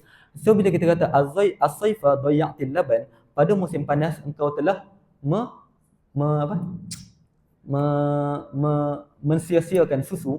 Jadi kita kena tahu dia punya kisahnya dulu. Okay, so saya jelaskan kisahnya. Ada seorang perempuan. Seorang perempuan ni dia kahwin dengan seorang lelaki yang tua. Tapi kaya. Lepas tu mulia, maksudnya dihormati orang ramai. Okey. Tapi satu hari tu dia tergoda dengan seorang lelaki yang lebih muda. Ataupun kita kata lebih handsome apa tu kan. Yeah. Dia pun minta dekat suami dia ni, dia kata ceraikan aku. Suami dia pun ikut, diceraikan. Ni kisah-kisah betul ni. Kalau cari masal ni dalam kitab-kitab masal, confirm ada penjelasan ni. Dia kata ceraikan aku. Maksudnya dia ceraikan. Bila dia ceraikan, dia pergi kepada lelaki yang muda tu. Okey, tapi nak ditakdirkan hidup dia susah. Sampai nak beli susu pun tak mampu. Okay, last kali dia tak ada pilihan lain, dia pun pergi kepada bekas suami dia, dia minta duit sikit untuk beli susu. Suami dia ceraikan dia pada musim panas. Suami dia kata apa? As-saifa dayya'til laban. Pada musim panas engkau telah mensia-siakan susu. Engkau telah susu ada depan engkau tapi engkau tak nak, kau cari dekat lelaki lain macam tu. Okey. Jadi tu jadi sebuah ungkapan kepada orang yang mensia-siakan sesuatu. Contoh macam mana? Contohnya macam ni. Dia ni ada persiapan untuk dia, contoh dia pelajar baru ke Mesir. Dia pergi Mesir, dia main-main, dia tak mengaji, dia tak ini apa semua kan. Okay, dia balik pada Mesir, dia rasa macam menyesal. Aduh, kenapa waktu kat Mesir tu aku tak mengaji apa semua kan. Kita kata kat dia, as-saifa dayya'til laban. Walaupun dia lelaki. Tengok, dayya'ti kan perempuan kan. Masa kita tak boleh ubah walaupun harakah tu. As-saifa dayya'til laban. Pada musim panas engkau telah mensia-siakan susu. Okay, masal disebut macam mana dia disebut, kalau lelaki, kalau perempuan guna sirah perempuan juga. Selesai. So kita punya pengajaran kat sini,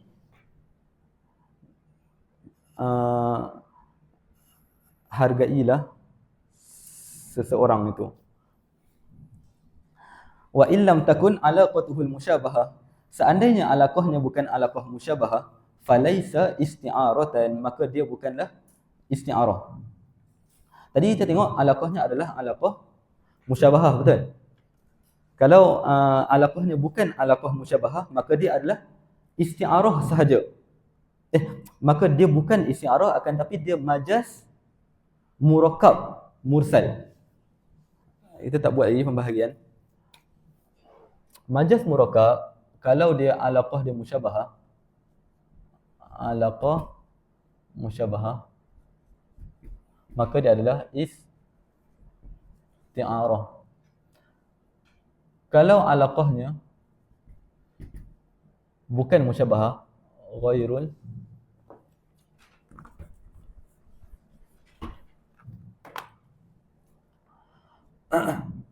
musyabahati, kalau alaqah dia bukan musyabahah, maka dia adalah majaz murakkab juga. Majaz murakkab juga, tapi majaz murakkab mursal. Sebab alaqah dia lain. Alaqah majaz mufrad mursal kan alaqah sababiyah, musawabiyah, juz'iyah, kulliyah. Jadi sama je konsep dia. Kita tengok yang majaz murakkab tapi alaqahnya bukan alaqah musyabahah. Hawaya ma'arraq bil yamani mus'idun janibun wa jismani bimakkata musaku. Kita bagi makna hawaya cinta aku, maksudnya seseorang yang aku sayang tu, ma'arraq bil yamani mus'idun, dia menuju bersama-sama apa? Mus'idun menuju, hawaya mus'idun, hawaya mus'idun ma'arraq bil yamanin. Kekasih aku dia menuju bersama-sama dengan geng-geng Yaman, ar-rukbul yamanin, geng-geng Yaman, kelompok Yaman. Janibun, dan dia dibawa. So dia punya tarkib sebenarnya adalah hawaya mus'idun wa janibun ma'ar-rukbil yamanin. Cinta aku, kekasih aku sedang menuju dan dibawa oleh geng-geng Yaman. Wajusmani, sedangkan jasad aku, kalau ada satu statement, lepas tu ada satu statement yang lain, tengah-tengah dia ada waw. Waw tu adalah waw haliyah, waw keadaan. Maksudnya kita tak boleh kata dan, kita kata sedangkan. Okay. Wajusmani bimakkata musaku, sedangkan jasad aku terbelenggu di Mekah.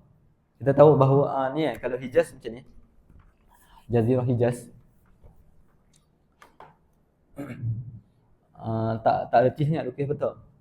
Okey, macam ni. Sini Mekah, sini Mesir kat sini. Lepas tu Mekah, Madinah, lepas tu Mekah, lepas tu Yaman dekat sini. Okay. Dia kata apa? Hawa ya ma'arraq bil yamani mus'idun wajanibun, dan kekasih aku bersama dengan geng-geng Yaman sedang menuju ke Yaman. Sedangkan jasad aku sedang dibelenggu di Mekah. Okey. Kita faham bahawa daripada ni, ungkapan ni, kita faham bahawa dia sedang sedih. Yang dia nak bagi tahu bahawa dia sebenarnya sedang sedih. Hatinya dibawa pergi.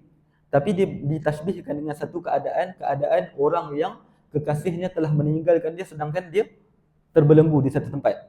Okey, berlakulah berlakulah majaz di sini. Okay, kita tengok alaqah dia. Adakah alaqah dia musyabahah ataupun selain musyabahah? Aslu hadza tarkib,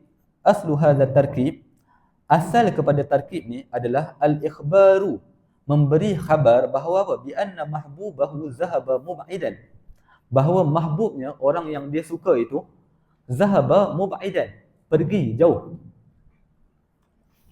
Wa anna syakhsahu, dan bahawasanya dirinya, syakhsahu, dirinya sendiri itu, muqayyadun bi Makkah, diikat di Mekah. Okay. So kita faham bahawa seolah-olah benda ni betul-betul berlaku. Kekasih dia pergi, dia pula kena ikat dekat Mekah. Okey. Fanukila, tetapi kita tak bagi makna asli. Yang kita nak bukan makna aslinya, kita nak makna murad. Makna muradnya apa? At-tahazzun wa tahassur, kesedihan dan penyesalan.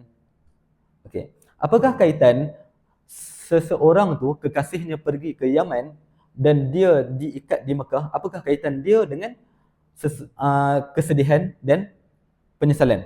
Kaitannya adalah li'alaqatil luzum, alaqah luzum. Sebab apa? Sebab bila orang yang dicintai pergi daripada kita, automatik lazimnya adalah hatinya juga seolah-olah pergi daripada dia.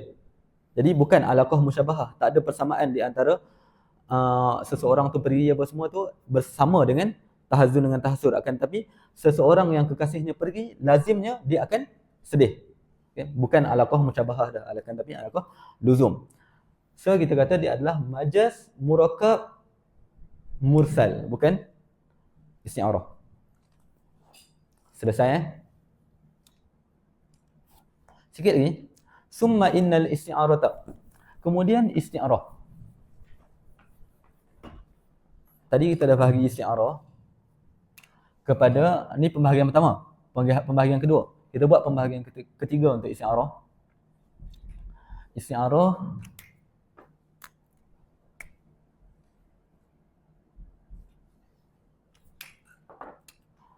ada murasyahah, mujarradah dengan mutlaqah. 3. Murasyahah, mujarradah, mutlaqah. Okey. Dari segi makna kita panggil murasyahah ni maksudnya dikuatkan, diteguhkan lagi. Ada berlaku peneguhan. Mujarradah dikurangkan, dibebaskan. Mutlaqah diitlaqkan, diseimbangkan. Okey, untuk kita mudah faham 3 jenis isti'arah ni, ingat balik dalam konsep isti'arah. Kenapa isti'arah tu dilupakan tasbih? So macam ni. Ungkapan ni Zaidun kal asadi dengan asadun fil masjidi. Mana yang lagi bagus? Untuk orang Arab ataupun untuk bulaghah, orang-orang yang balaghah dia kuat, dia akan nampak bahawa asadun fil masjidi lebih bagus. Kenapa asadun fil masjidi lebih bagus? Sebab Zaidun kal asadi, macam kita jelaskan tadi, Zaidun kal asadi, Zaid seperti singa. Memanglah kita kata Zaid seperti singa tu maksudnya Zaid tu berani. Tapi ada lagi, si Zaid tu kita boleh faham bahawa Zaid ni manusia biasa, cumanya dia punya kelebihan dia berani. Bila kita kata asadun fil masjid, kita kata singa tu di dalam masjid. Maksudnya keberanian dia, kita dah tak kata tu manusia dah. Keberanian dia tahap singa. Jadi, untuk orang Arab, untuk bulaghah ataupun orang yang baligh, semakin banyak dilupakan zat ataupun semakin banyak membuatkan kita lupa kepada tasbih, semakin kuat isti'arah tu. Okay?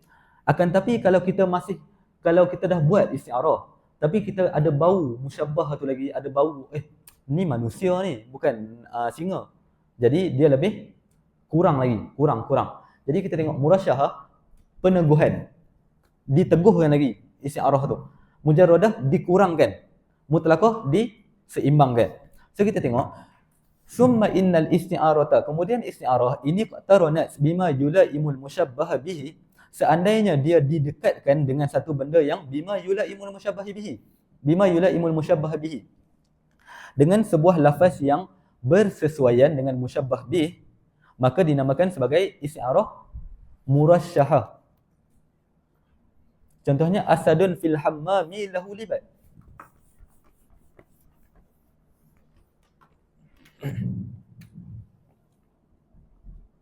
Asadun fil hammami lahu libat.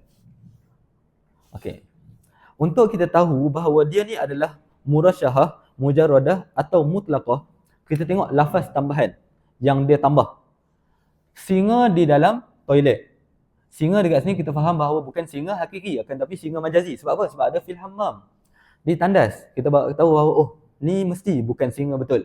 Ni mesti ada seorang lelaki yang diserupakan dengan singa. Tapi lelaki tu dia tak sebut. Seolah-olah singa betul dalam tandas. Jadi kita seolah-olah melupakan tasbih, melupakan musyabbah. Mai lahu libat. Libat ni apa? Libat ni singa jantan kan dia ada apa? Rambut dia yang panjang tu kan, bulu ni. Tu libat. Okey. Dia mempunyai rambut seperti singa.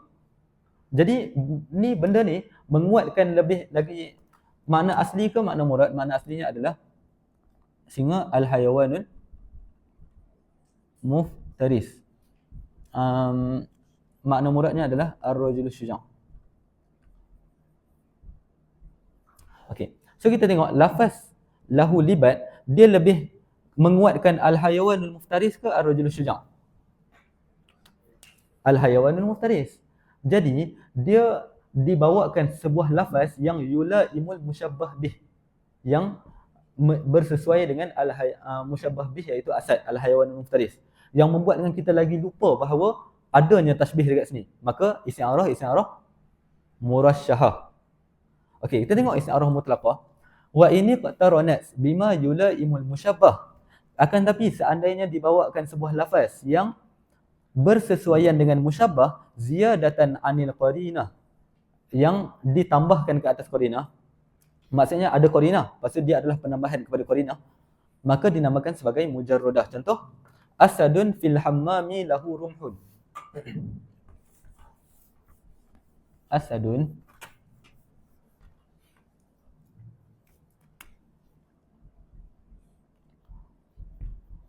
fil hammami lahu rumhun.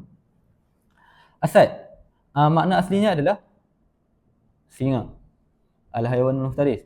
Makna muradnya adalah laki berani, laki berani. Okey. Asadun fil hammam, singa di dalam toilet. Sampai sini cukup. Fil hammam adalah qarinah. Sebab apa?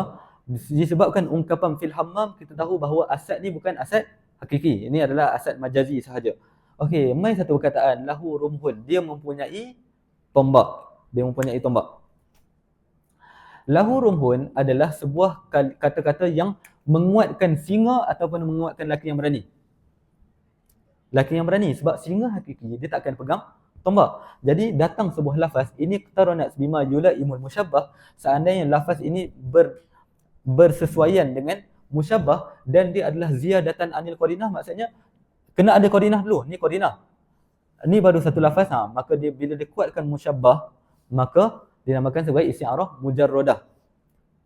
Tujuan isti'arah apa? Tujuan isti'arah adalah untuk kita memahami bahawa kalau dia singa, kita faham bahawa oh, dia betul-betul singa. Tengok mai lafaz-lafaz yang mengurangkan sifat singa tu, maka isti'arah dia makin lama makin jadi minus. Kita panggil isti'arah mujarradah. Okey.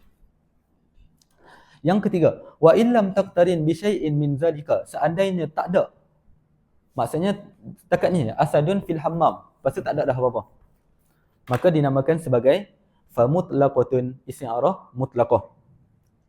Wa kaza in iqtaranat bima yulaimu kullan minhuma, seandainya didatangkan sebuah lafaz yang dekat dengan kedua-duanya. Contohnya apa? Asadun fil hammami, dekat tu. Lepas tu mai perkataan lahu libadun, sesuai untuk musyabbah bih, asad kan. Lepas tu wa rumhun, dia adalah rumhun, lafaz ni sesuai untuk musyabbah, iaitu rajulun syuja', maka dinamakan sebagai isti'arah mutlaqah. Dapat So mudah je kalau kita nak tengok. First step kita tengok, oh ni isti'arah. Isti'arah tujuannya adalah untuk menghilangkan tasbih, menghilangkan musyabbah tu. Kita akan anggap bahawa bukan manusia dah dia ni. Dia ni betul-betul singa, ataupun dia terbang betul-betul laju kan. Dia pergi betul-betul laju, kita kata dia burung tu, burung. Tak kata dia seperti burung apa semua. Mai lafaz kata dia ada sayap, maka isti'arah murasyahah. Okey. Dia terbang dengan kakinya, maksudnya isti'arah mujarradah, sebab dengan kaki manusia kan. Selesai, habis isti'arah.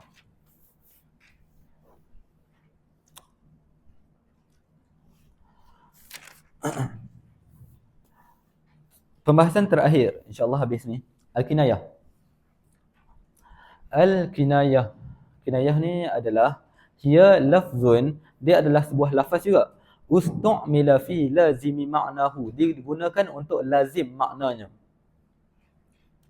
Ma'a qarinatin, dengan sebuah qarinah, la tamna'u min iradatil ma'na al-asli.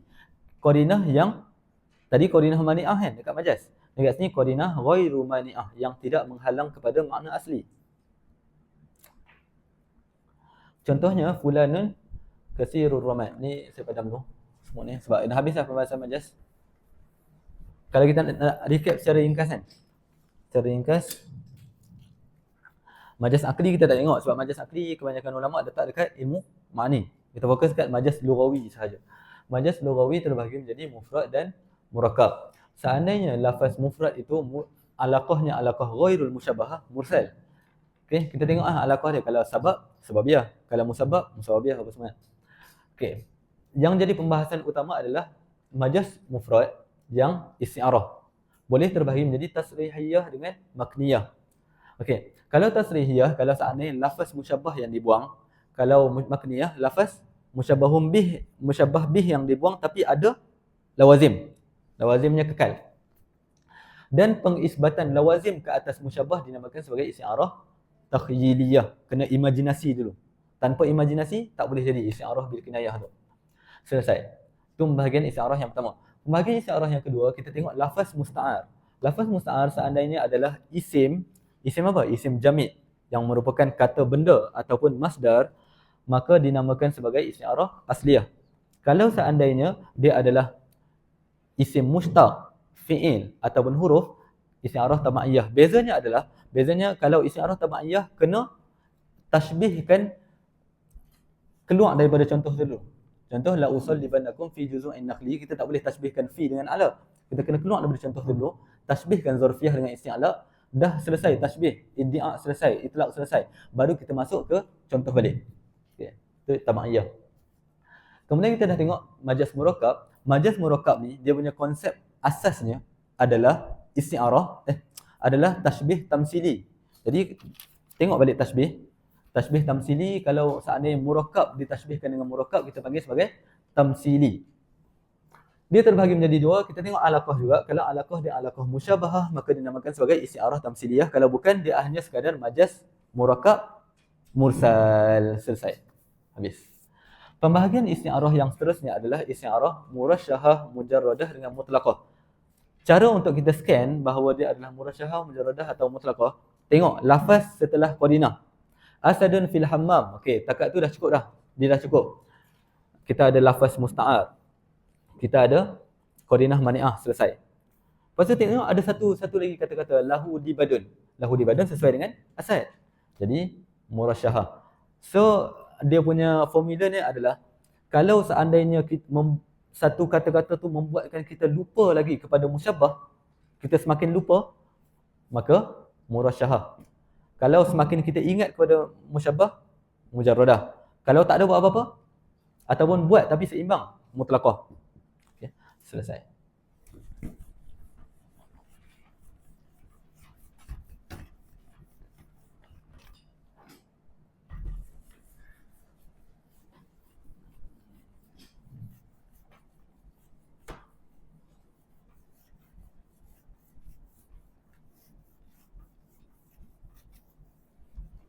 Okey.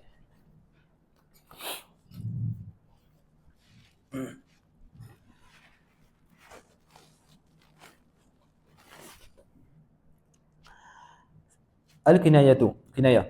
Ia lafzun, dia adalah sebuah lafaz yang digunakan pada mana? Ustu'mila fi lazimi ma'nahu, yang digunakan kepada lazim, kepada maknanya. Bersama dengan apa? Ma'a qarinatin la tamna'u min iradatil ma'na al-asli. Bersama dengan qarinah yang tidak menghalang kita daripada memberikan makna asli. Contohnya, nahu fulanun kasirur ramad. Seorang lelaki kasirur ramad.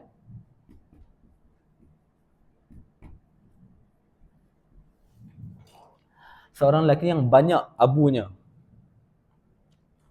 Jadi kita tengok, lafaz ni digunakan kepada lawazim. Orang yang banyak abunya, pasti dia adalah seorang yang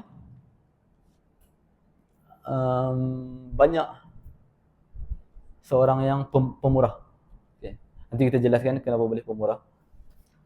Seorang yang banyak abu di rumahnya, pasti seorang yang pemurah. Jadi dia adalah sebuah lafaz yang digunakan kepada lazim, sebuah lafaz kasirur ramad, tapi digunakan untuk lazim maknanya, iaitu pemurah. Dalam masa yang sama, ma'a qarinatin la tamna'u min iradatil ma'na al-asli, tak ada pun qarinah yang menghalang kita untuk memberikan makna kasirur ramad. Maksudnya boleh jadi memang betul-betul dalam dia ni seorang yang banyak abu dia dekat rumah dia. Tapi yang kita nak adalah makna lazim. Beza dengan majaz tadi, asadun fil hammam, singa di dalam tandas. Boleh jadi tak betul-betul singa dalam tandas? Tak boleh. Sebab apa? Sebab ada qarinah mani'ah. Mana mungkin singa dalam tandas?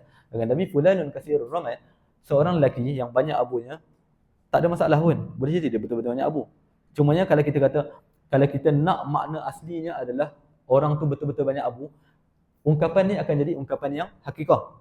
Tapi kalau kita nak lawazim daripada kasirur ramat, maka ungkapan ni barulah dia jadi kinayah. So maksudnya dekat sini, dia tergantung pada niat kita lah. Kalau niat kita tu, makna asli kita tu, makna wahid kita tu adalah dia pemurah, kita guna ungkapan ni, maka jadi kinayah.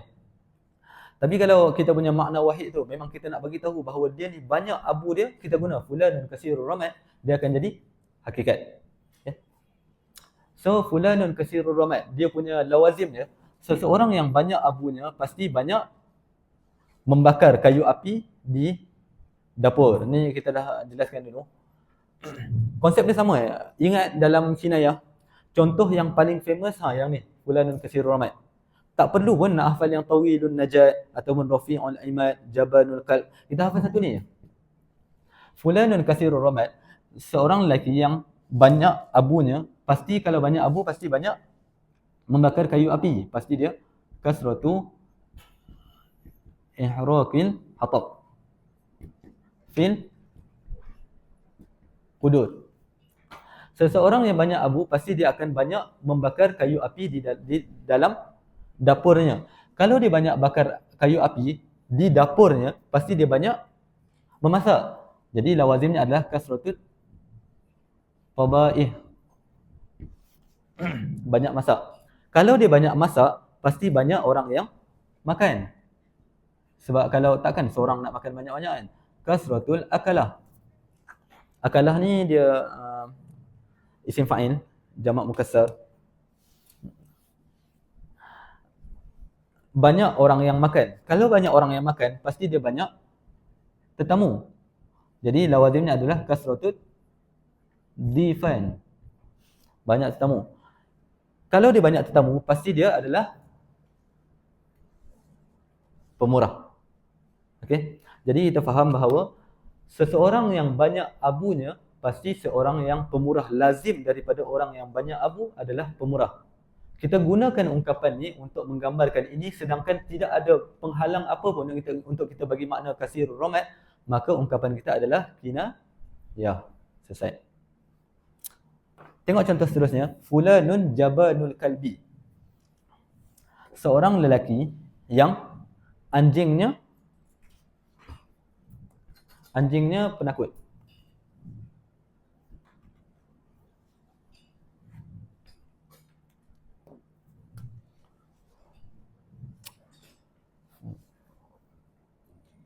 Fulanun jabanul kalbi. Seorang yang anjingnya penakut, kita nak kata dia ni seorang yang lawazimnya adalah pemurah. Okey. Kalau anjingnya penakut, anjing, konsep anjing adalah dia anjing pasti liang dulu kan, first kan. Anjing adalah anjing yang haiwan yang kita kata macam liar lah. Dia akan, kalau dia jumpa manusia ataupun dia jumpa apa-apa, dia akan serang. Okay. Anjing ni dia tak akan serang kalau seandainya dia ditakdibkan, dilatih. Okay. Kalau anjing ni penakut, bermaksud adanya istimrarut takdib. Kita banyak latih anjing tu. Kalau kita banyak latih anjing tu, maksudnya dia banyak melihat manusia. Kasratu musyahadatin nas. Okey. Kalau banyak melihat manusia, mesti banyak tetamu. Banyak tetamu dekat rumah tuannya. Sama kasratu difan. Kalau banyak tetamu, pasti si lelaki tu, pemiliknya adalah seorang yang pemurah. So lawazim daripada jabanul kalbi tetap pemurah. Faham Okey.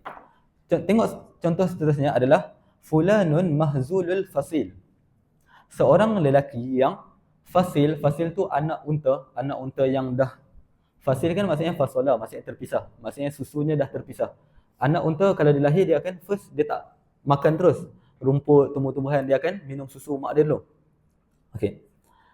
Kalau dia dah terpisah daripada susu mak dia, maksudnya kita panggil unta tu unta yang fasil. Mahzul, kurus. Seorang lelaki yang unta fasilnya kurus. Okay. Kita tengok syawahidnya cara untuk kita jelaskan.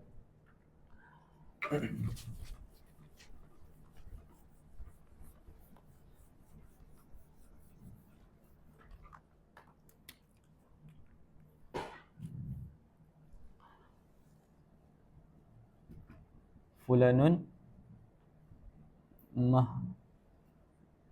mahzulun fasil. Ni ungkapan kita.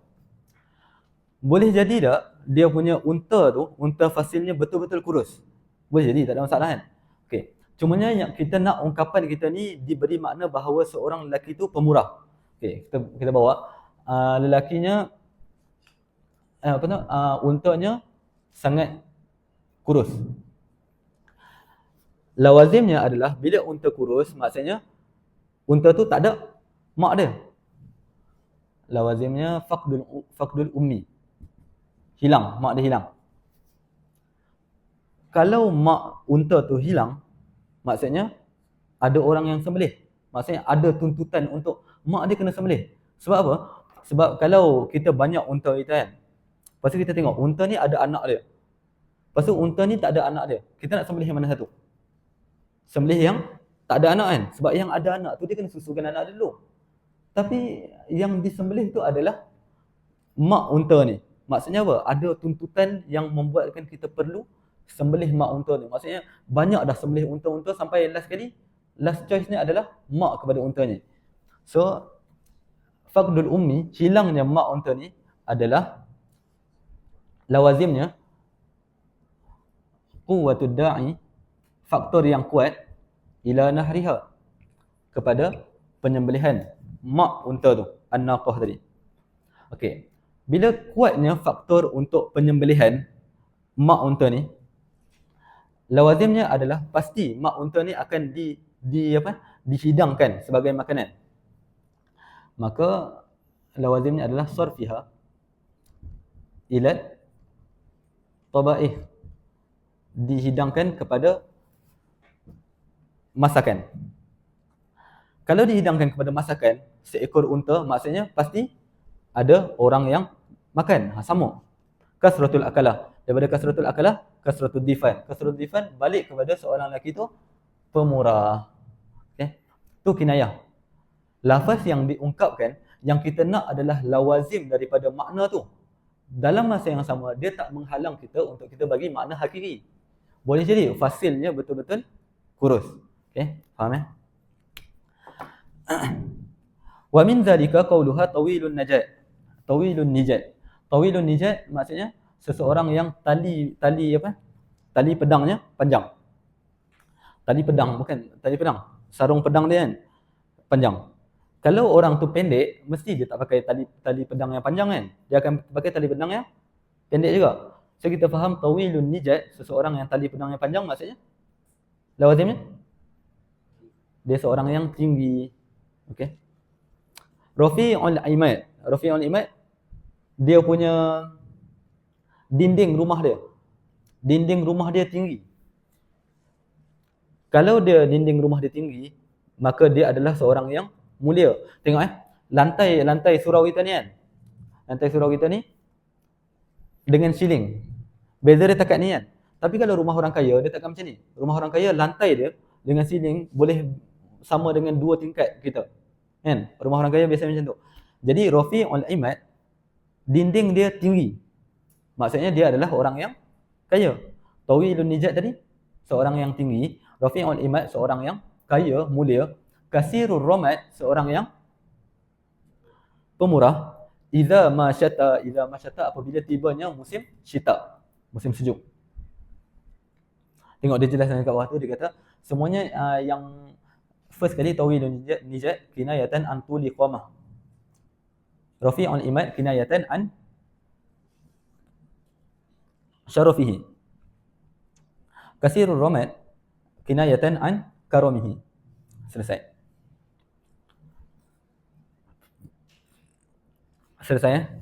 So yang ni kinayah yang di mana sebut satu ungkapan yang kita dapat adalah sifat daripada ungkapan. So kalau dalam kitab-kitab lain dijelaskan bahawa ini adalah kinayah an sifah. Sebab sebut satu ungkapan yang kita dapat adalah sifat daripada ungkapan ni. Kita akan tengok kinayah yang seterusnya adalah kinayah an nisbah itu panggil.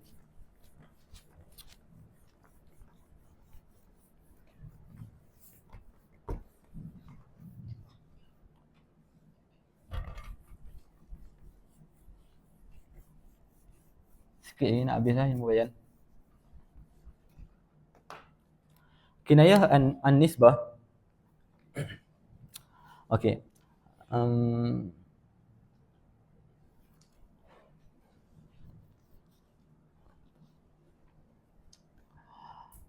Innas samahata.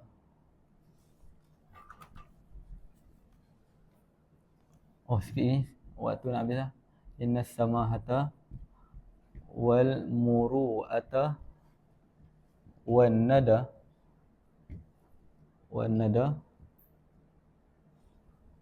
fi qubbatin duribat ala ibnil Hasraj.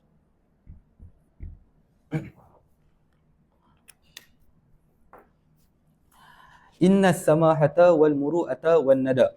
Sesungguhnya samahah sifat apa? Sifat toleransi, samahah. Wal muru'ah sifat apa? Maruah diri. Inna samahata wal muru'ah wan nada. Sifat nada, sifat apa tu? Mulia. Fi qubbatin, di sebuah kubah. Kubah yang macam mana? Duribat ala ibnil Hasraj. Okey, kita bayangkan macam ni. Tiga sifat. Samaha, muru'ah, nada. Sepatutnya dinisbahkan sifatnya kepada Ibn Hasraj. Dinisbahkan kepada sini. Tapi dia dinisbahkan kepada satu kubah. Kepada kubah ni milik Ibn Hasraj.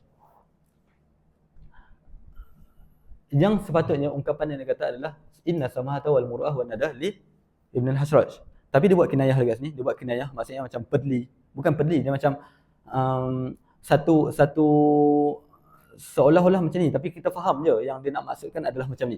Ya. Dia kata kita nisbahkan dia kepada kubah. Penisbahan tiga sifat ni kepada kubah adalah kinayah. Kinayah apa? Kinayah bahawa nisbah sebenar adalah kepada Ibn Hasraj.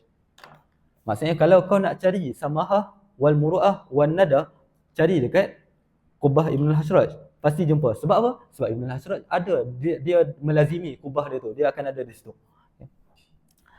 So kita baca sikit penjelasannya. Zakara sifatin salasan, disebutkan tiga sifat, wa annaha fi qubbatin, dan disebutkan bahawa wa annaha ni balik kepada sifatin salasan tadi.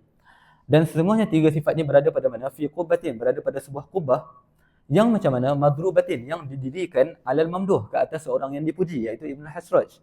Wal qasdu, maksud sebenarnya adalah nisbatuha ilaih, nisbatu zalika sifat, nisbatu tilka sifat ilaih, penisbahan sifat-sifat tersebut kepadanya. Nya tu balik kepada mamduh. Wahiyya sifatu kamal, ini adalah sifat sempurna. Wallahu a'lam. Habis ilmu bayan. InsyaAllah pada seterusnya kita akan sambung ilmu badi'. Ilmu badi' ni tak ada apa, dia memang mudah ya. InsyaAllah habis cepat juga. Sebelum tutup, ada apa-apa soalan tentang ilmu bayan?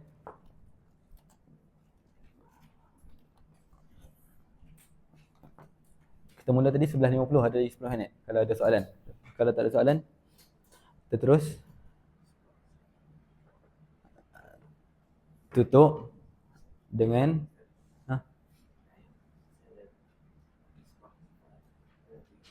macam mana? Okey, pecahan kinayah.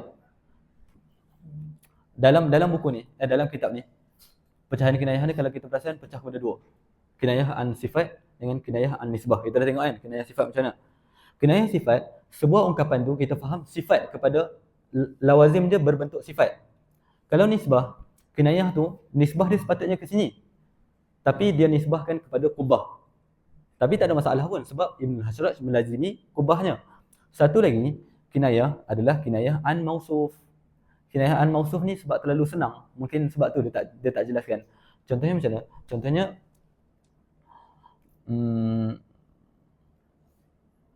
Muhammadun khatamul anbiya.